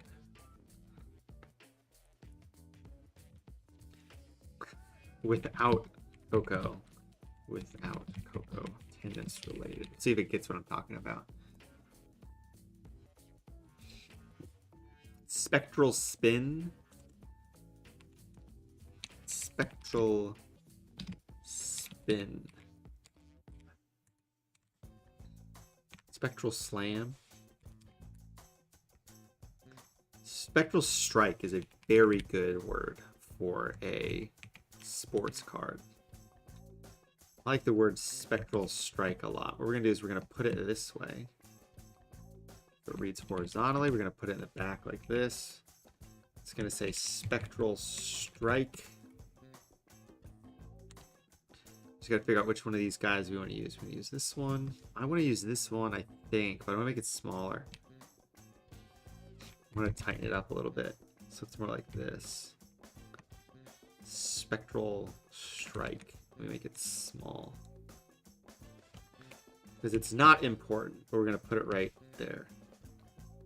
That looks stupid.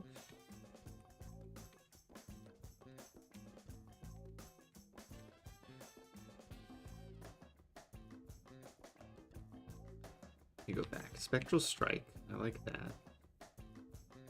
What do you guys think?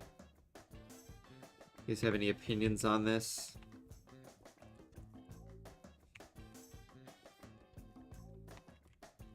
Any chatters? Any primers? This isn't Twitch. There's no Twitch Prime.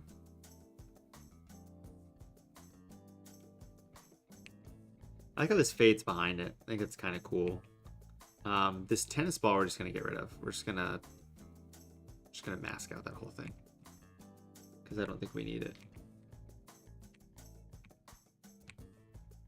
Oh. Duh. Goodbye. Whoop. That means we can manipulate where she is. I think she's in a good spot. Actually, no. I think she should go a little bit more this way now. Yeah, I don't want to do a field blur on the tests. I get what you're saying. I think that would be nice. But I feel like it's a little too on the nose for like what Deanie Boy did here. That's what he has. I don't want to straight up copy this, which I'm not doing that really at all. But you can see what I mean. It'd be a little too on the nose of what he's doing. We can steal some elements of this though. I like how he broke apart the Brazil logo here. I think that's pretty cool. And it had dots underneath it here. That's fun. Okay, so Spectral Strike. I think the text is a little off. Text isn't exactly what I want.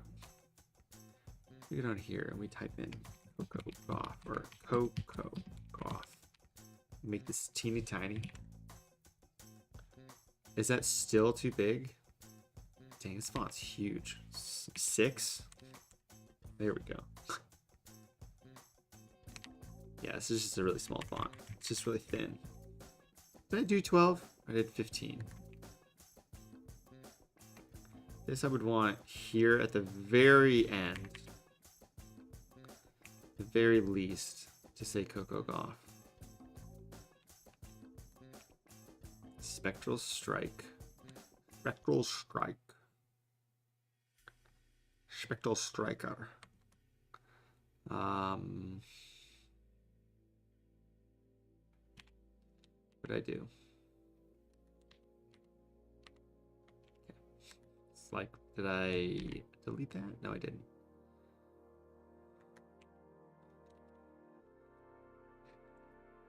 I'm not sold on the font. I kind of want to use a default font, you know?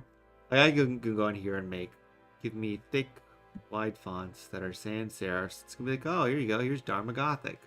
Would you like to use Dharma Gothic? And one, yes, I would like to use Dharma Gothic. We the people. Oh, he's doing this. I was like, why does this say we the people? Spectral Strike. Oh, you know what we need to do, which we have done on every single one of these graphics,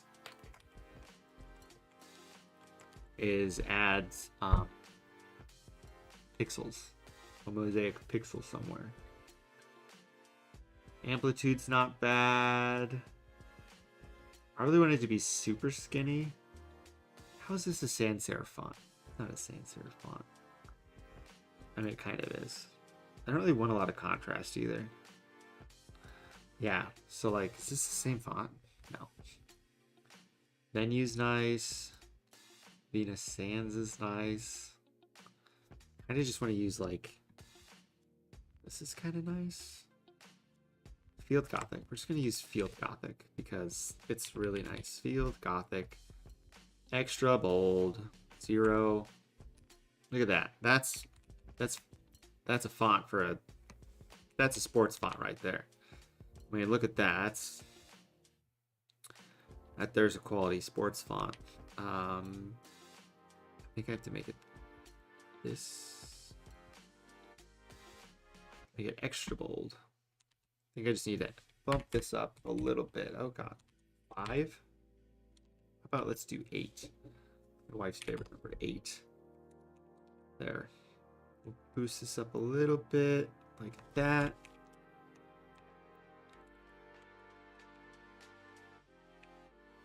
Let's put this here. So things are kind of happening more. I think I can probably make Coco a little bit smaller, but I don't really want to. I do like this. I think I just want to make this a little bit smaller. Let's do 88.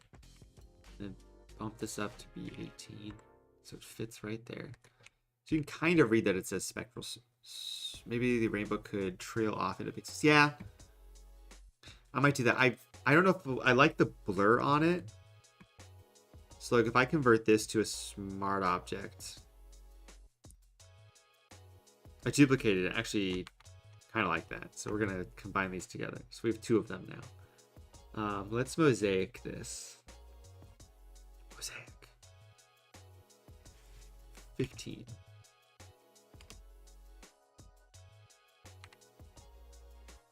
We could do it on her clothes.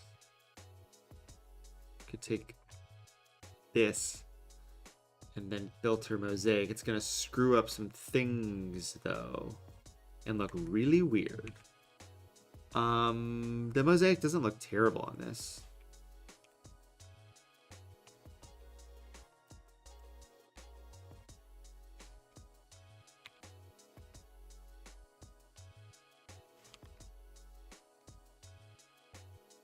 Start with pixels, end with not pixels, you know? Pixels out. Make it 25. We're using some of the pixels. Add in an element of pixelation or...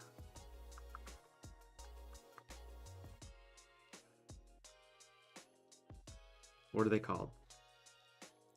What are the old monitors called? Not LED.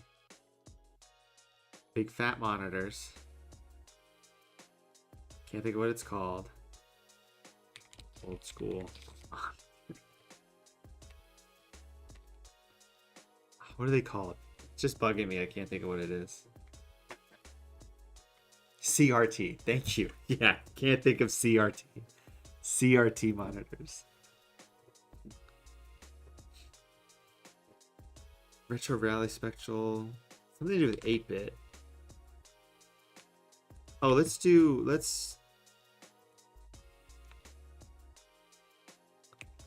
add that to this. But it's not so much. It's like 12. And then we can have that be gradated, I think, like this. And then pull it this way. Is that what I want? Does that work? Is that not doing what I want? It's kind of doing what I want, but not. I think I just need to grab this out more.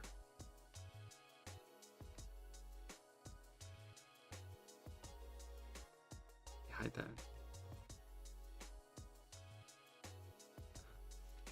I think Spectral Strike looks fine. I just think it's... I think it's too big still. Hit Command Z a couple times, so this isn't a smart object anymore. Okay. Make it smaller. 70. I just don't think you can read that it says Spectral Strike. Compositionally. Like, you can't really read it here either, but I don't care, because it looks cool. Please let 69 work. That would have been funny. Okay. Optical.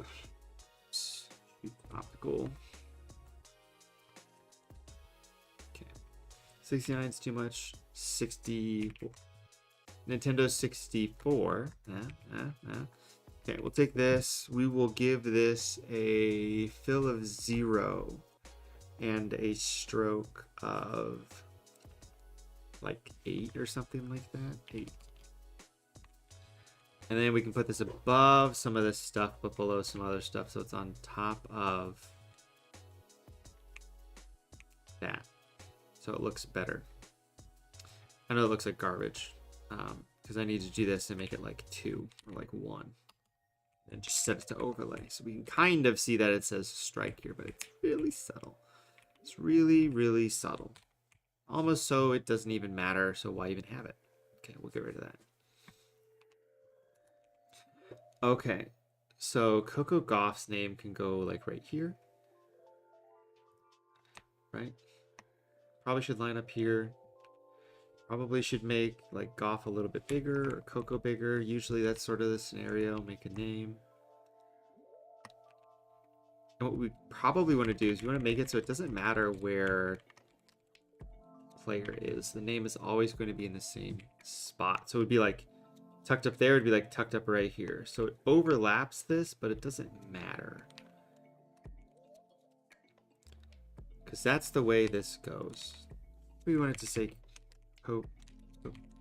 Field. Oh god. Friedel. I just want this to be the same font. Same font size. What if we have this? So it reads horizontally. Everything is Gucci. We take this, make it like 220. And put it right here. That's good. But we need to move all of this lovely stuff upwards. Moving on up to the east side. Kind of like that. Boom. I'm looking up here in the top right hand corner to see how this looks. What if we make her 80% as large? 90% as large. I think that reads a little bit better. This gets broken, but you know, we can always just stretch this to the side because who cares? Just gotta make sure it matches up on this left hand side, so we can just stretch it out. But it's, you know, it's a rainbow hologram, so who cares? Okay, this I like this font. It's just not working for this. Let's just go with direct wide just because we can. Just really we'll hit some real default buttons because it's 330. Make this smaller. And center this in here. Looking up here, that looks pretty solid. Let's actually line it up at the bottom. I think it's too bold and in your face. So we were talking about... let me use Nutraface instead. I really like Nutraface. It's a really nice font. So put Coco Gauff here.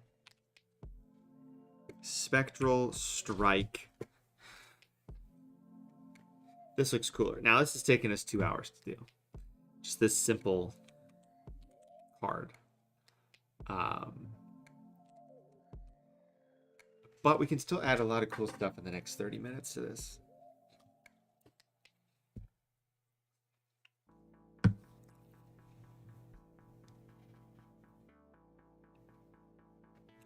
Like I'm trying to think now, like what can we add to this tennis related that would make sense?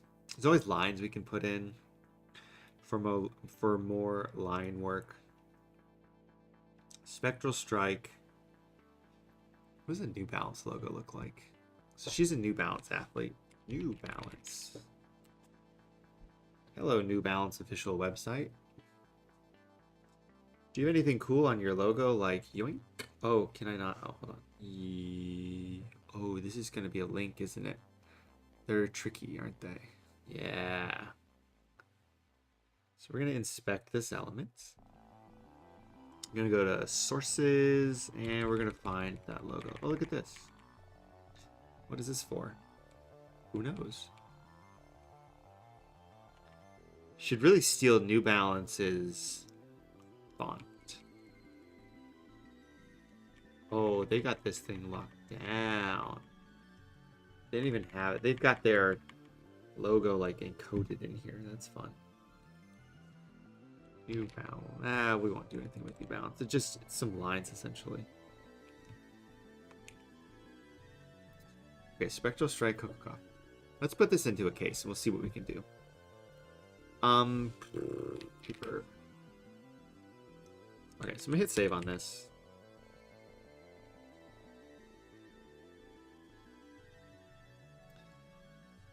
This is how we kind of want it to look. So let's take a look at some stuff now. Let me go to my server. Let me pull up that paper texture. Did I save it in here? No, probably not. Okay. It's fine. Let me delete this. Assets. Paper. I want to find the Dunder Mifflin purple. The paper people, person people. So if I go like this, it's just like, guess what? Now it's a sports card because it has some stuff on the side. It makes it look like it's a card and shiny. Gives it a shiny surface. Imagine that. And I usually duplicate it and like put it down here in the bottom like this. Sort of go like this.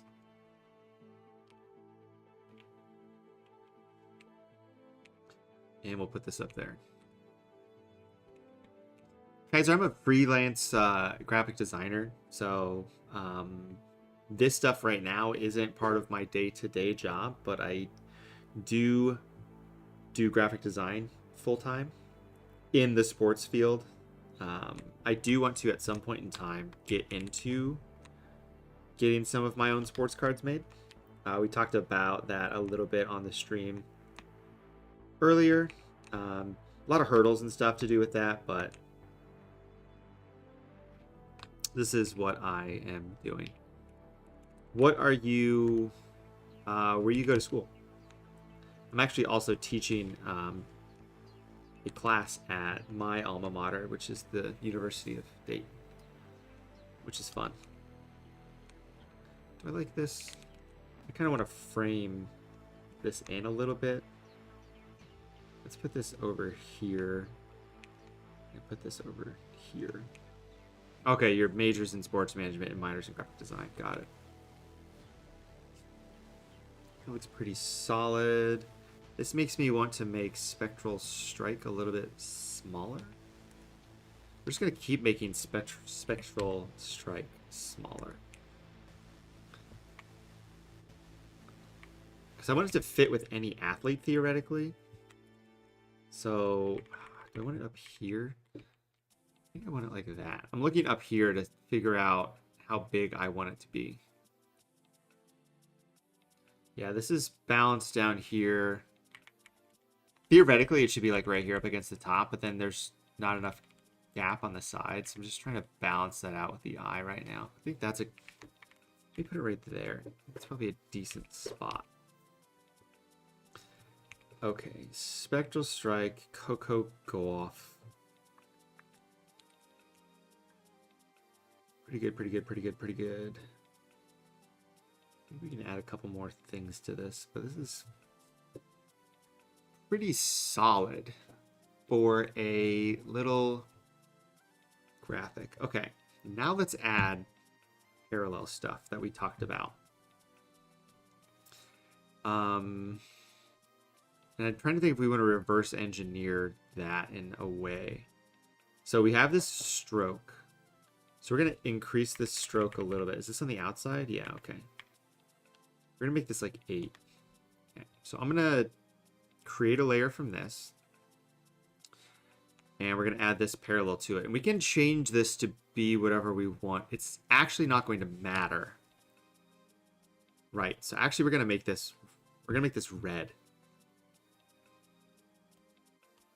Don't give me that crap. Don't multiply, just make it normal. Okay, anything that's red is going to have a stroke, and that's what our stroke is going to be. Let me delete some of this stuff we don't need from, 6 hours ago. But not really. 2 hours ago, 1 hour ago. Delete all this, delete that. Remember we had that weird Coco font on here? That was fun. Okay, so where's this text? This is text. We want to give this the same stroke. Outside 8. Color is going to be max, like that. That is what we want. Is it showing up there? We just can't see it? Good. That should be fine.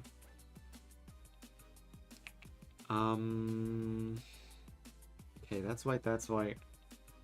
That's white. That's not. That's white. Okay, this is, honestly, this is what we want. Okay, so this is the... This is actually going to be a lot easier than I thought to make how I want this to work. So we're going to make this white. We're going to give this a stroke, or we're going to make this white. Yes, okay. So we're going to save this. We're going to save another version of this called mask. This is going to be like a fake white layer that we're going to use. So if we wanted to get this printed. So anything that is white will print. So I want this to be white. So the background I want to print. But I want it to print a little bit. So I want to make this like 90. And I can't see what I'm doing. So this is where this parallel thing that I deleted would come in handy. Luckily I can go and open up Cocoa Card and hopefully the parallel thing is in here somewhere. No, it's not. Okay. So we're going to add a background layer that's going to be just a random color. Kind of like this magenta color. Okay. So what I want to do is I'm going to make this into a group. So what I want to do is I'm going to take this and I want this to show through. So I'm going to erase that from this background. It 100% looks like a Color Blast card. That is where we have ended up. I'm not thrilled that it looks a lot like one, but you know, beggars can't be choosers. So it is what it is. Create a layer from this. So we're going to take this, but subtract this from it. So it's just the outside and then delete. I think is what we want. And then we hide that. So yeah, I want it to look like this. Great. Yeah, it's just like, I don't want it to like, I don't want to like blatantly be like, oh, look at this. I completely ripped off a Color Blast card, obviously. It's sort of what I'm trying to not have happen. Okay. That's fine. What is that? Oh, is that? Should be fine. So basically, if I hide this, I give this a color overlay. Yeah, I kind of want to do some critiques on this stream when I have time. It's just depending on my availability. I wanted to do more streams of this, and thank you for subscribing. I've got this hilarious thing over here that's broken because I had to resize some stuff. But yeah, I started teaching, so it's like taking up some of the time I want to do more of these, which I'm probably going to stream these on like Sundays around this time. But that looks like that, which is good. I think I need to then take this here and mask out the shadow like that. Okay, yeah, if you send it to me on Instagram, that's fine too. This I don't want. This I want to be...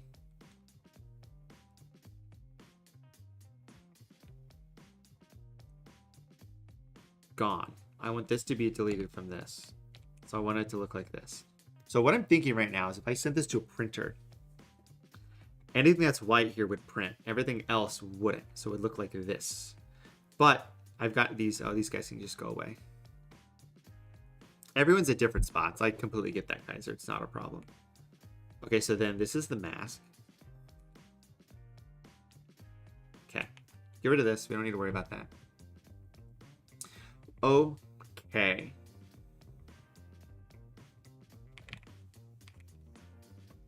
Let me pull up that Hester mock-up. We're just going to use this. This is a sideways card, so we can just use this as the example. And all of this. So right here, this is a mock-up I have that you can download. So these are the files that you were talking about. I've done some work for professional teams. I can show you right here real quick. You can check out my website, bradleyjackdesign.com. I've done work. I've got a quick list right here. I've done a lot of work for the Packers, Sunday Night Football. I do a lot of work for Princeton football.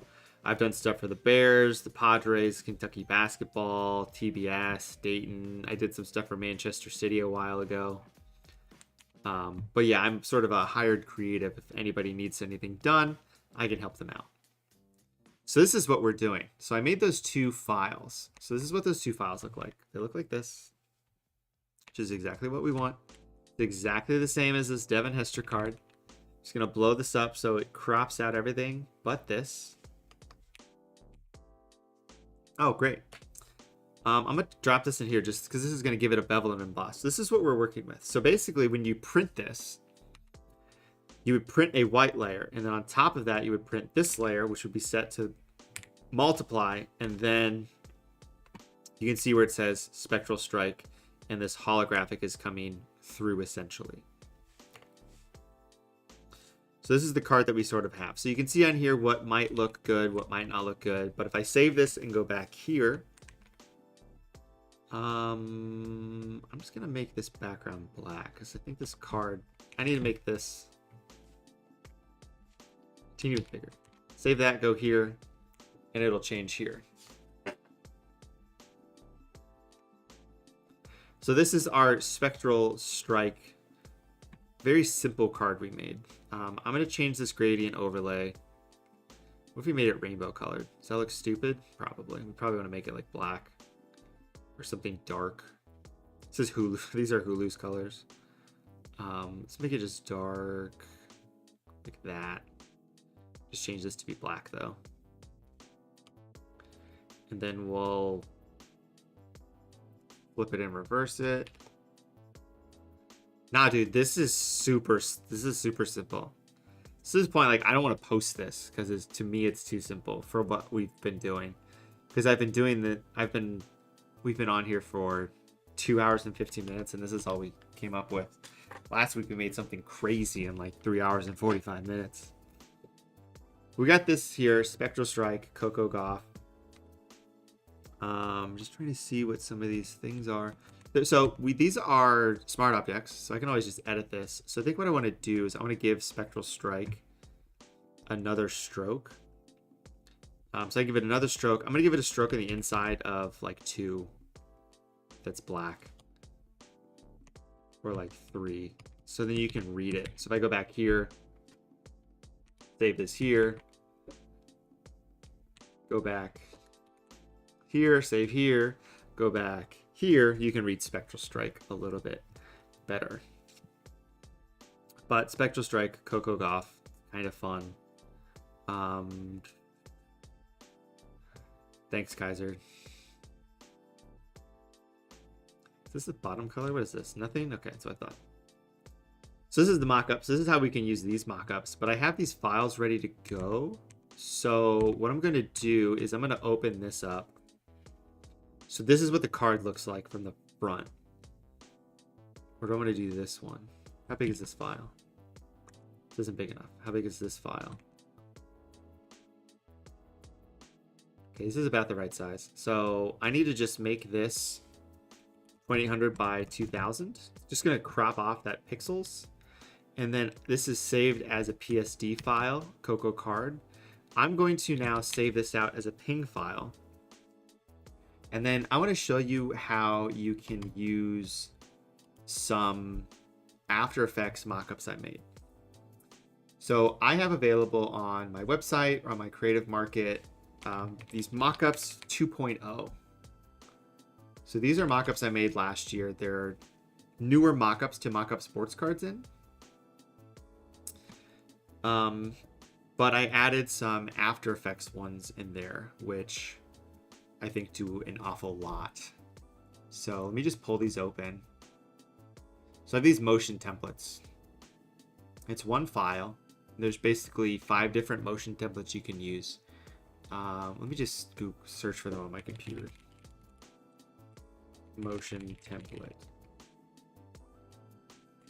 I just don't need to unrar them again if I have them unrarred 5 different spots.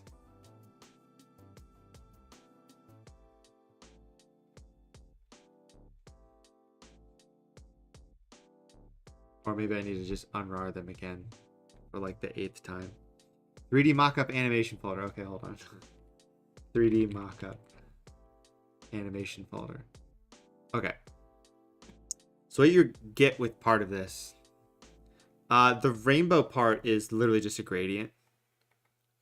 So it's, yeah, I drew this image and then blurred it, but it has just a gradient overlay on it, and the gradient overlay is just really the default rainbow overlay. So we're gonna take this card and we're gonna mock it up. Oh, not this card though. It's gotta be this card. So let me make this the right size. I'm gonna resample this, make it pixels, because I want the holographic on it. Which hopefully doesn't break things, which it doesn't. Just gonna make this a little bit smaller. And I've got a bunch of different parallel packs you can buy too. So like if we don't want it to be this rainbow, we can make it this rainbow here in the background is an image that I have available as well. So let's change it because we can. So I'm going to replace these contents. I'm going to search on my computer for BJP, which stands for Bradley Jack Packs. And then I've got a bunch of parallels in here that we can use. So is that Shimmy Shimmy Ya? Let's do Cracked Ice. So I have all these Cracked Ice textures we can use. So I'll use this one. And then this is a much bigger file. So we just drag this down like this. And there, now it's a Cracked Ice texture. Okay, so we're going to save this as Coco Card Mock. I'm going to save it to my desktop like that. I'm going to save this out as just a ping file just because it's a smaller file size. And then I'm going to show you how to use the 3D animation mockups. So I have available on my website, it's both of these together. So it's static templates. There's a bunch of static templates, and then 3D mockups, which are here. So there's like 15 static templates, which are exactly like this. Basically, you can change background colors. You can go in here. If we want to make this a not black one touch, we make it non-black. If we want to make it a rookie card, we can make it a rookie card. It got lowered for some reason. If we want to do both, it's a black rookie card. You have the availability of doing that. Uh-oh, this is broken. That's not good. So this is broken. So you can see things are not good. This is usually just like blue. So what you can do though, and we only need the front of the card is really what we want. So what I want to do, this is what you need to do anyway, is you open it up, it'll be a default card. You just right click this footage here and you replace the footage with a file. And since the file is 2000 by 2800, it's the same file size, I can hit OK, and it's going to add it here automatically. Now, this is a sideways card, so it doesn't really fit with this here, but I can go in, depending on which one of these they are. So like this one here.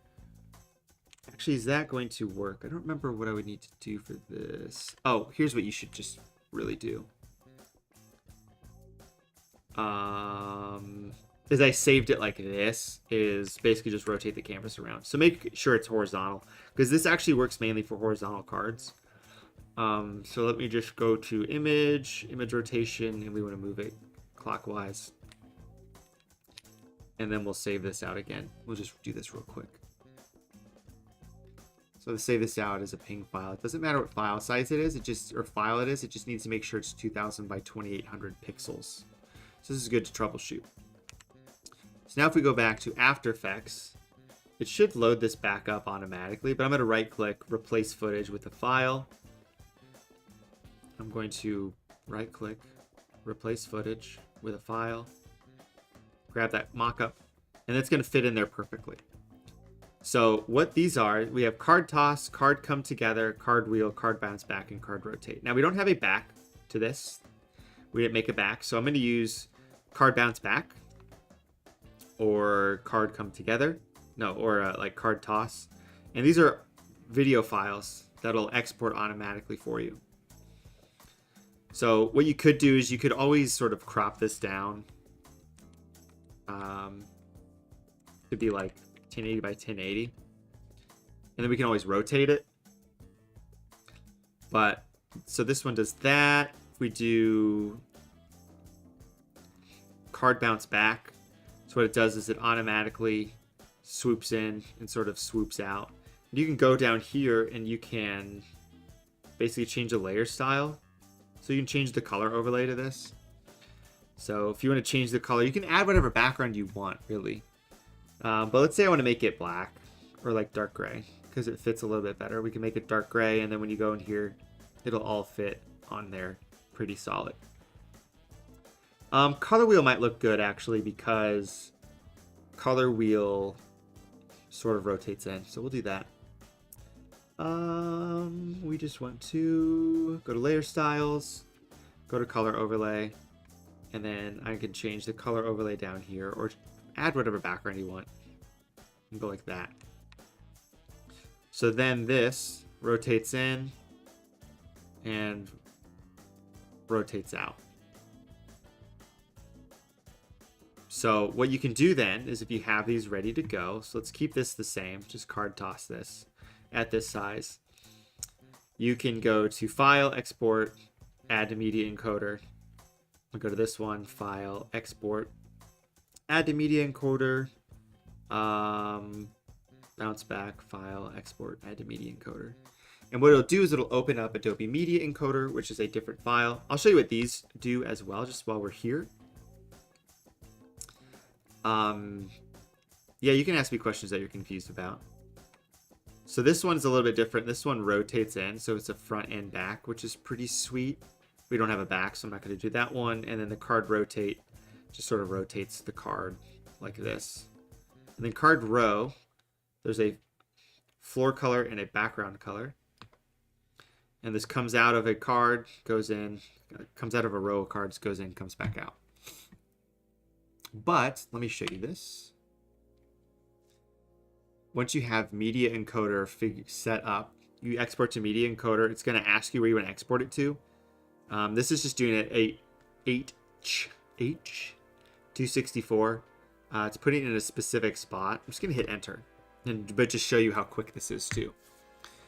Because these are like 5 or 10 second videos. So even with me streaming, this is going to take like 15 seconds to export. Guys, if you want to ask me a question, go ahead. So I'm going to be on here for like another probably 30 minutes. So we can treat that as sort of Q&A if you want, because we kind of have our design done. I wanted to show someone how to use these card motion templates that I made.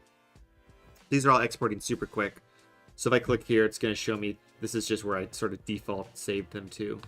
So this is the card wheel one. Comes in and then flies out. Card toss. Floats in, floats out. And we kind of cropped that one weird because it's theoretically we would move it sideways so you can see it, and then card bounce back. Card comes in, zooms in a little bit, and then swoops out. So they're all meant to loop that you can use, but these are the different sort of things that you can do. So let me quit out of this, quit out of this, quit out of this, quit out of this. So just like how I make images look like they're supposed to be in graphics, it's just color grading. You can see in the one you sent on IG, it doesn't look great. Gotcha. I do sort of the same editing to most of this stuff, and I showed that early on in this. I would go to my YouTube channel. Like I've made, this is like the 5th one I've done this year where I've made something live. Again, this is sort of a more simple graphic, I would say. And I say that because like what I made last week, that Jaden Daniels graphic on my site, like we made this last stream.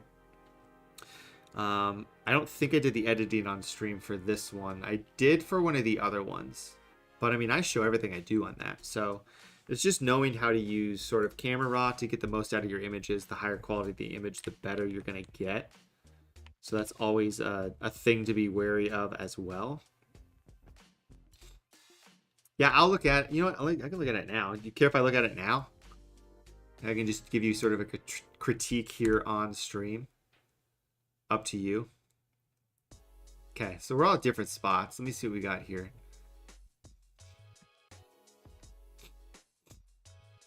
Yeah, no judging. I mean, no judging. It's we're all in different spots.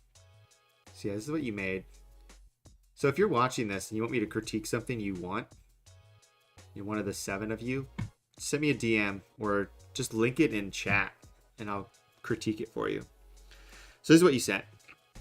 So right off the bat, what I would say is just find higher resolution images. So like I can just tell that this isn't a high quality image of Luka. I sort of showed how to do that at the beginning of this stream. So if you rewatch this stream, I can show you how to find better images.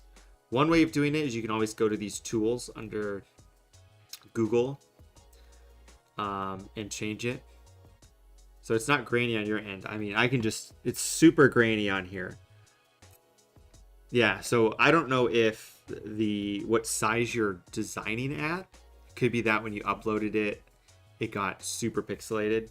But I can just tell if I like zoom in on this, just how pixelated it is compared to other stuff. Let me see what my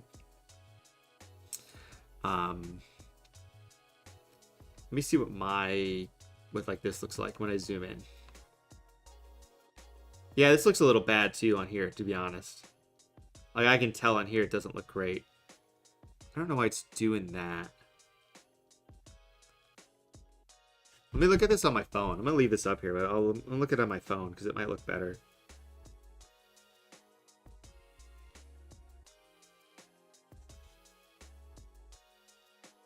Yeah, it looks like trash on here, but it looks fine on Instagram here. So the photo's better quality here.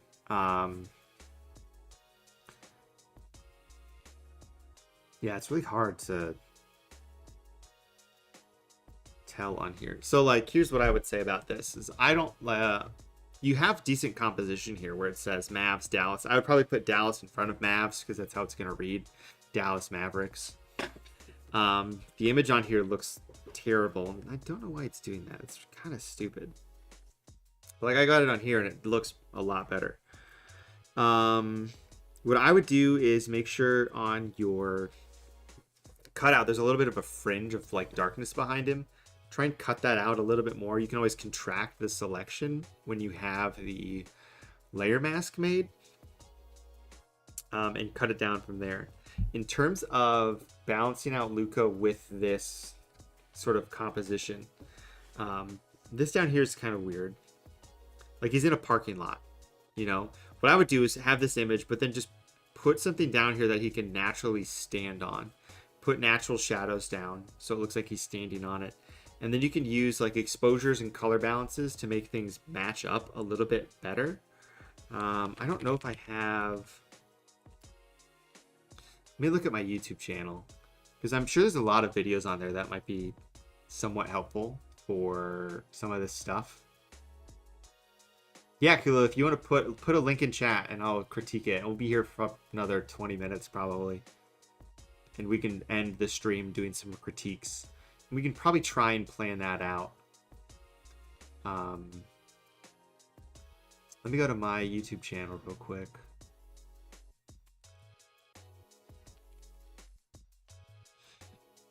Okay, so this is my YouTube channel. Let me see. I like how this says Coco Golf Sports Stream, which is one spelled wrong, and this is the thumbnail for it. We'll have to fix that. That's fine. So like these are live videos that like these are all things I've done live. So like this would be good. So I did an Obi-Wan Kenobi stream where I matched this to a background. So I made it darker to match to a background. That would be a good one to watch to learn about lighting and stuff like that. I'm trying to look at some of these other ones. I did some lighting here. This Adam Butler Super Saiyan graphic. I sort of did some lighting in that. That'll help. Same here with this Nigerian Nightmare. Or this Jamar Chase. Watch this Jamar Chase one. This is an hour and a half. But essentially I blended in all of this together so it all fit here. I don't know if the links work for certain people.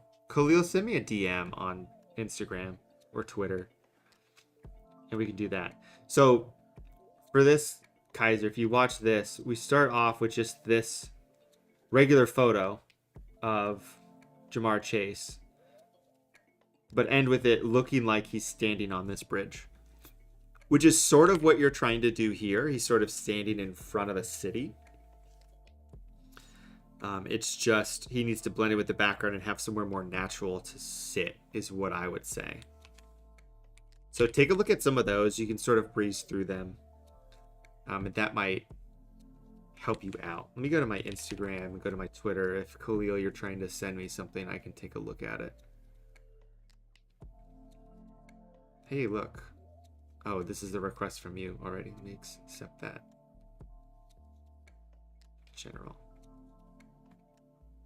And I'm getting another one. Yes. Do. Oh, okay, yeah, here's the Derek Rosebuster. Cool, great. See, for some reason, the quality of this looks better than the other one. No idea why. Really weird.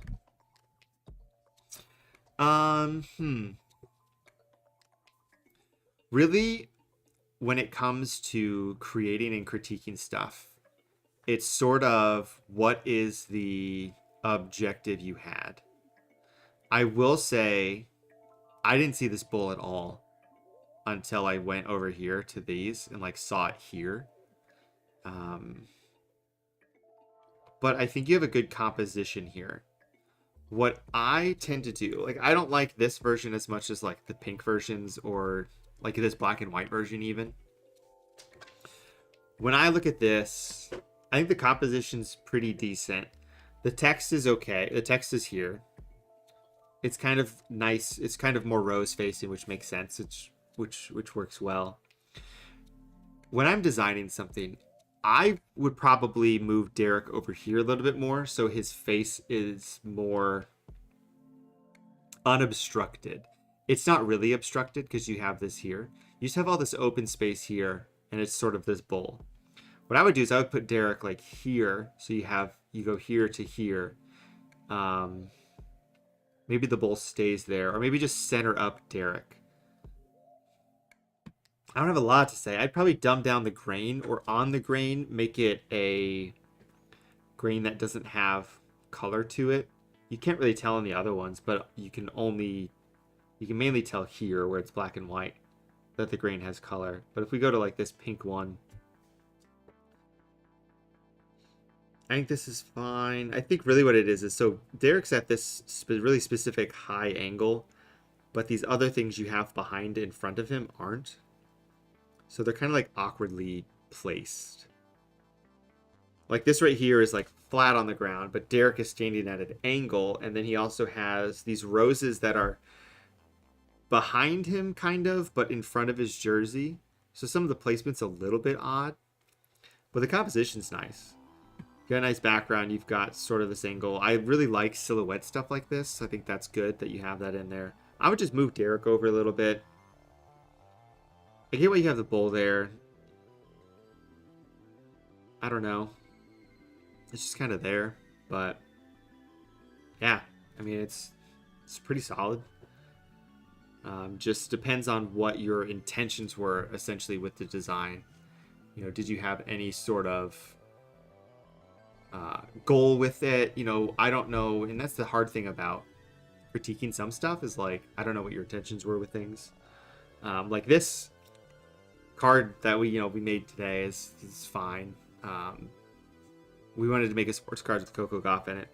Maybe add some pixels to this. This isn't what I planned on making. This isn't where I wanted to end up. I wanted to end up with something, and that's how I can be like hard on myself. Like the last couple of streams we did, like I thought I've made like really killer graphics.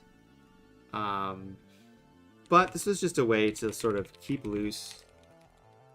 I like making Coco Gauff graphics. I might make a different graphic of her off stream using both of these images, but I wanted to make a sports card just because I sort of promised someone I would do something on stream. But we made these 4 graphics on our other streams. Like, I think this is killer. This is one of the coolest things I've made. You know, this was great. This one we struggled on, but we sort of got there with it. And then we got super weird with this Wemby graphic, which was nice. So to me, this seems just really simple. you know, where could we have gone if we did a little bit more planning? And that's where planning things out and going through the design process will help your designs do better. So like, figuring out what the problem is, number one. Then get to brainstorming to see what you can do. I didn't really do any brainstorming for this, so that's sort of where I could have done better. Then we do some thumbnails or some comps, and then we get our final graphic from there. Thanks, Kaiser. Yeah, the Wemby graphic, I was just like, I don't know, we're just gonna do weird things because it's Wemby. We tried to do alien stuff, so that's what we ended up with. So on today's stream, what did we end up with here? Hit MP4. Date added. So I completely lost where those things are that we did. Was it card toss?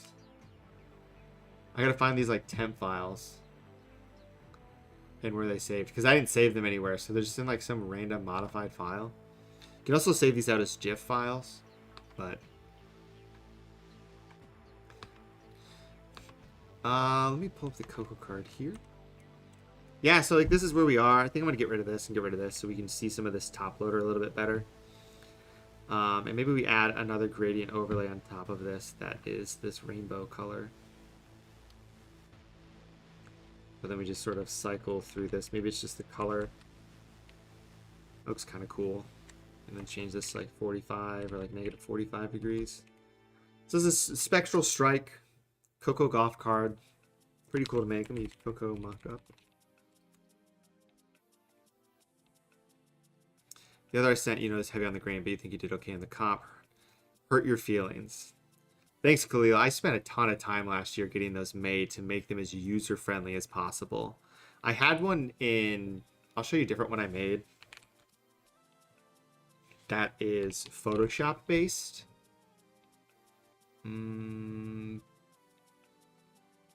But I wanted it... This just makes more sense the way I did it. It's a lot easier.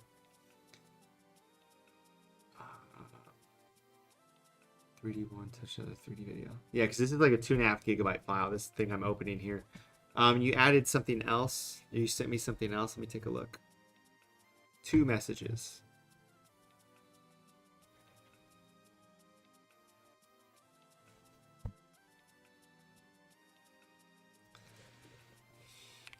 Someone said you don't think I have enough Coco Golf graphics. I'm making one right now on stream. Congratulations. Yeah, so like this is more chaotic. I don't even care about the grain. I don't know where I'm supposed to look, is what I would say. So like everything's taking up a lot of space. There's not like things aren't differentiating themselves enough from each other. Like this big mountain with Nikola Jokic, which is kind of hard to read on top of this, is the same size as this, and it's sort of the same size here. And then you have your background of this image, but there's a lot of stuff going on in the background that's hard to see. And then Denver Nuggets #1 on the side here just seems kind of randomly placed. A lot of things I see with younger designers or newer designers is really it's hierarchy. Figure out what you want to see first, second, third, so on and so forth. And if you're doing something with text, make sure it doesn't look like it was just added as the second and last thing to do. Because kind of here, it kind of looks like you added Nikola Jokic last. And I'm assuming this is supposed to say number 15 because he's not #1. I mean, you could say Nuggets #1. But just contrast. So contrast with the background. So because this is a really busy background with a really busy front. Where like, you know, this... busy front, really simple background. If we go to some other stuff, you go to my profile. So like this really busy background, but sort of just single photo of Obi. But you can see this is bigger than this text in the background is just sort of tertiary. If we go to something like, I don't know, just something, just anything. Something like this, so like simple composition, big photo of Suni Lee, small photo of Suni Lee. Background that she kind of matches into, that's sort of complicated, but really not up at the top. It's really not complicated at all because it's just sky. You know, same thing. Did a lot of stuff with that. So just sort of composition, like, yeah, I don't know. Here's another Coco Gauff graphic I made. This is just chaotic all around, which is sort of the point. Let's go back to some chats. So I would focus on figuring out sort of hierarchy, contrast using size and color and stuff like that. And you said another one. The quality of this jaw image doesn't look great. Things just sort of... This looks sort of like a collage.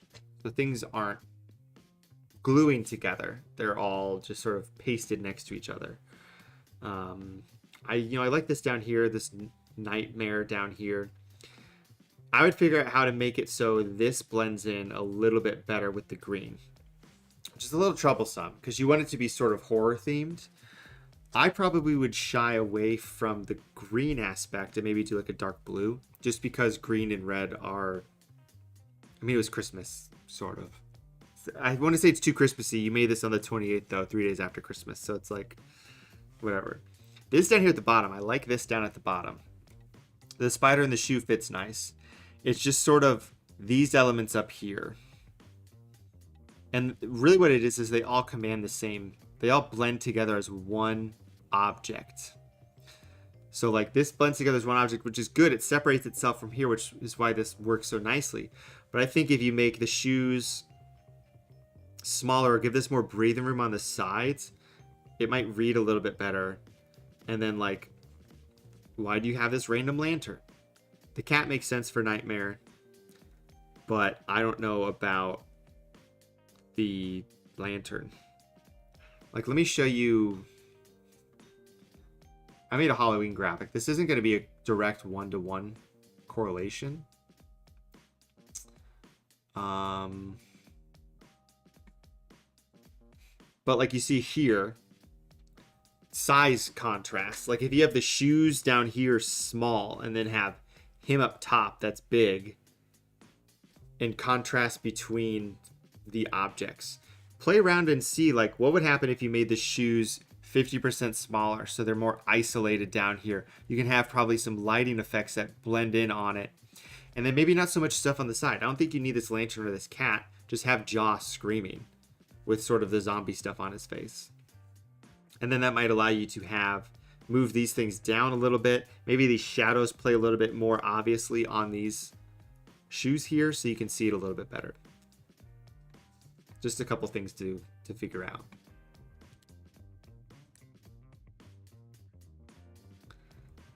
All right, let's take a look at some crap here. All right, cool. So, I mean, I think we hit a stopping point sort of with this Coco mock-up. I think this is what we're gonna get posted. I'm just gonna add some like random effects to this. Yeah, if you want to post your instant in chat, you know, it's I mean, I can pull it up. Sort of brag on yourself, do that. It's like Smithereens, kind of, which is kind of fun. But not Smithereens. But your last name's Smith, so it makes sense. I will pull it up for you. Click. So this is Khalil. Smithereens. He's right here. And then Kaiser will pull you up. Graphics by Kaiser. Sort of deal. So if you're watching this, want to follow them too. Alright, so with that, this is what I'm gonna post. It's fine. I'm not crazy pleased with it, but it's okay. Can't be on the ball every single day. But thank you guys for joining me today. I will see you guys next time. I'll let you know when I'm going to stream next. I don't know when it'll be. It might be weekends because I'm teaching now. And I expect some more work to come my way. So follow me on Insta, follow me on Twitter. I will let you guys know when I'm going to stream and keep you guys updated with that. In the meantime, if you guys have any questions, or if you have any suggestions of what you want to see on stream, tutorials, you want to see me make a graphic of someone specific, let me know, and we can go from there. But with that, as any YouTuber would say, make sure you guys like and subscribe, and I'll see you guys next time. You guys have a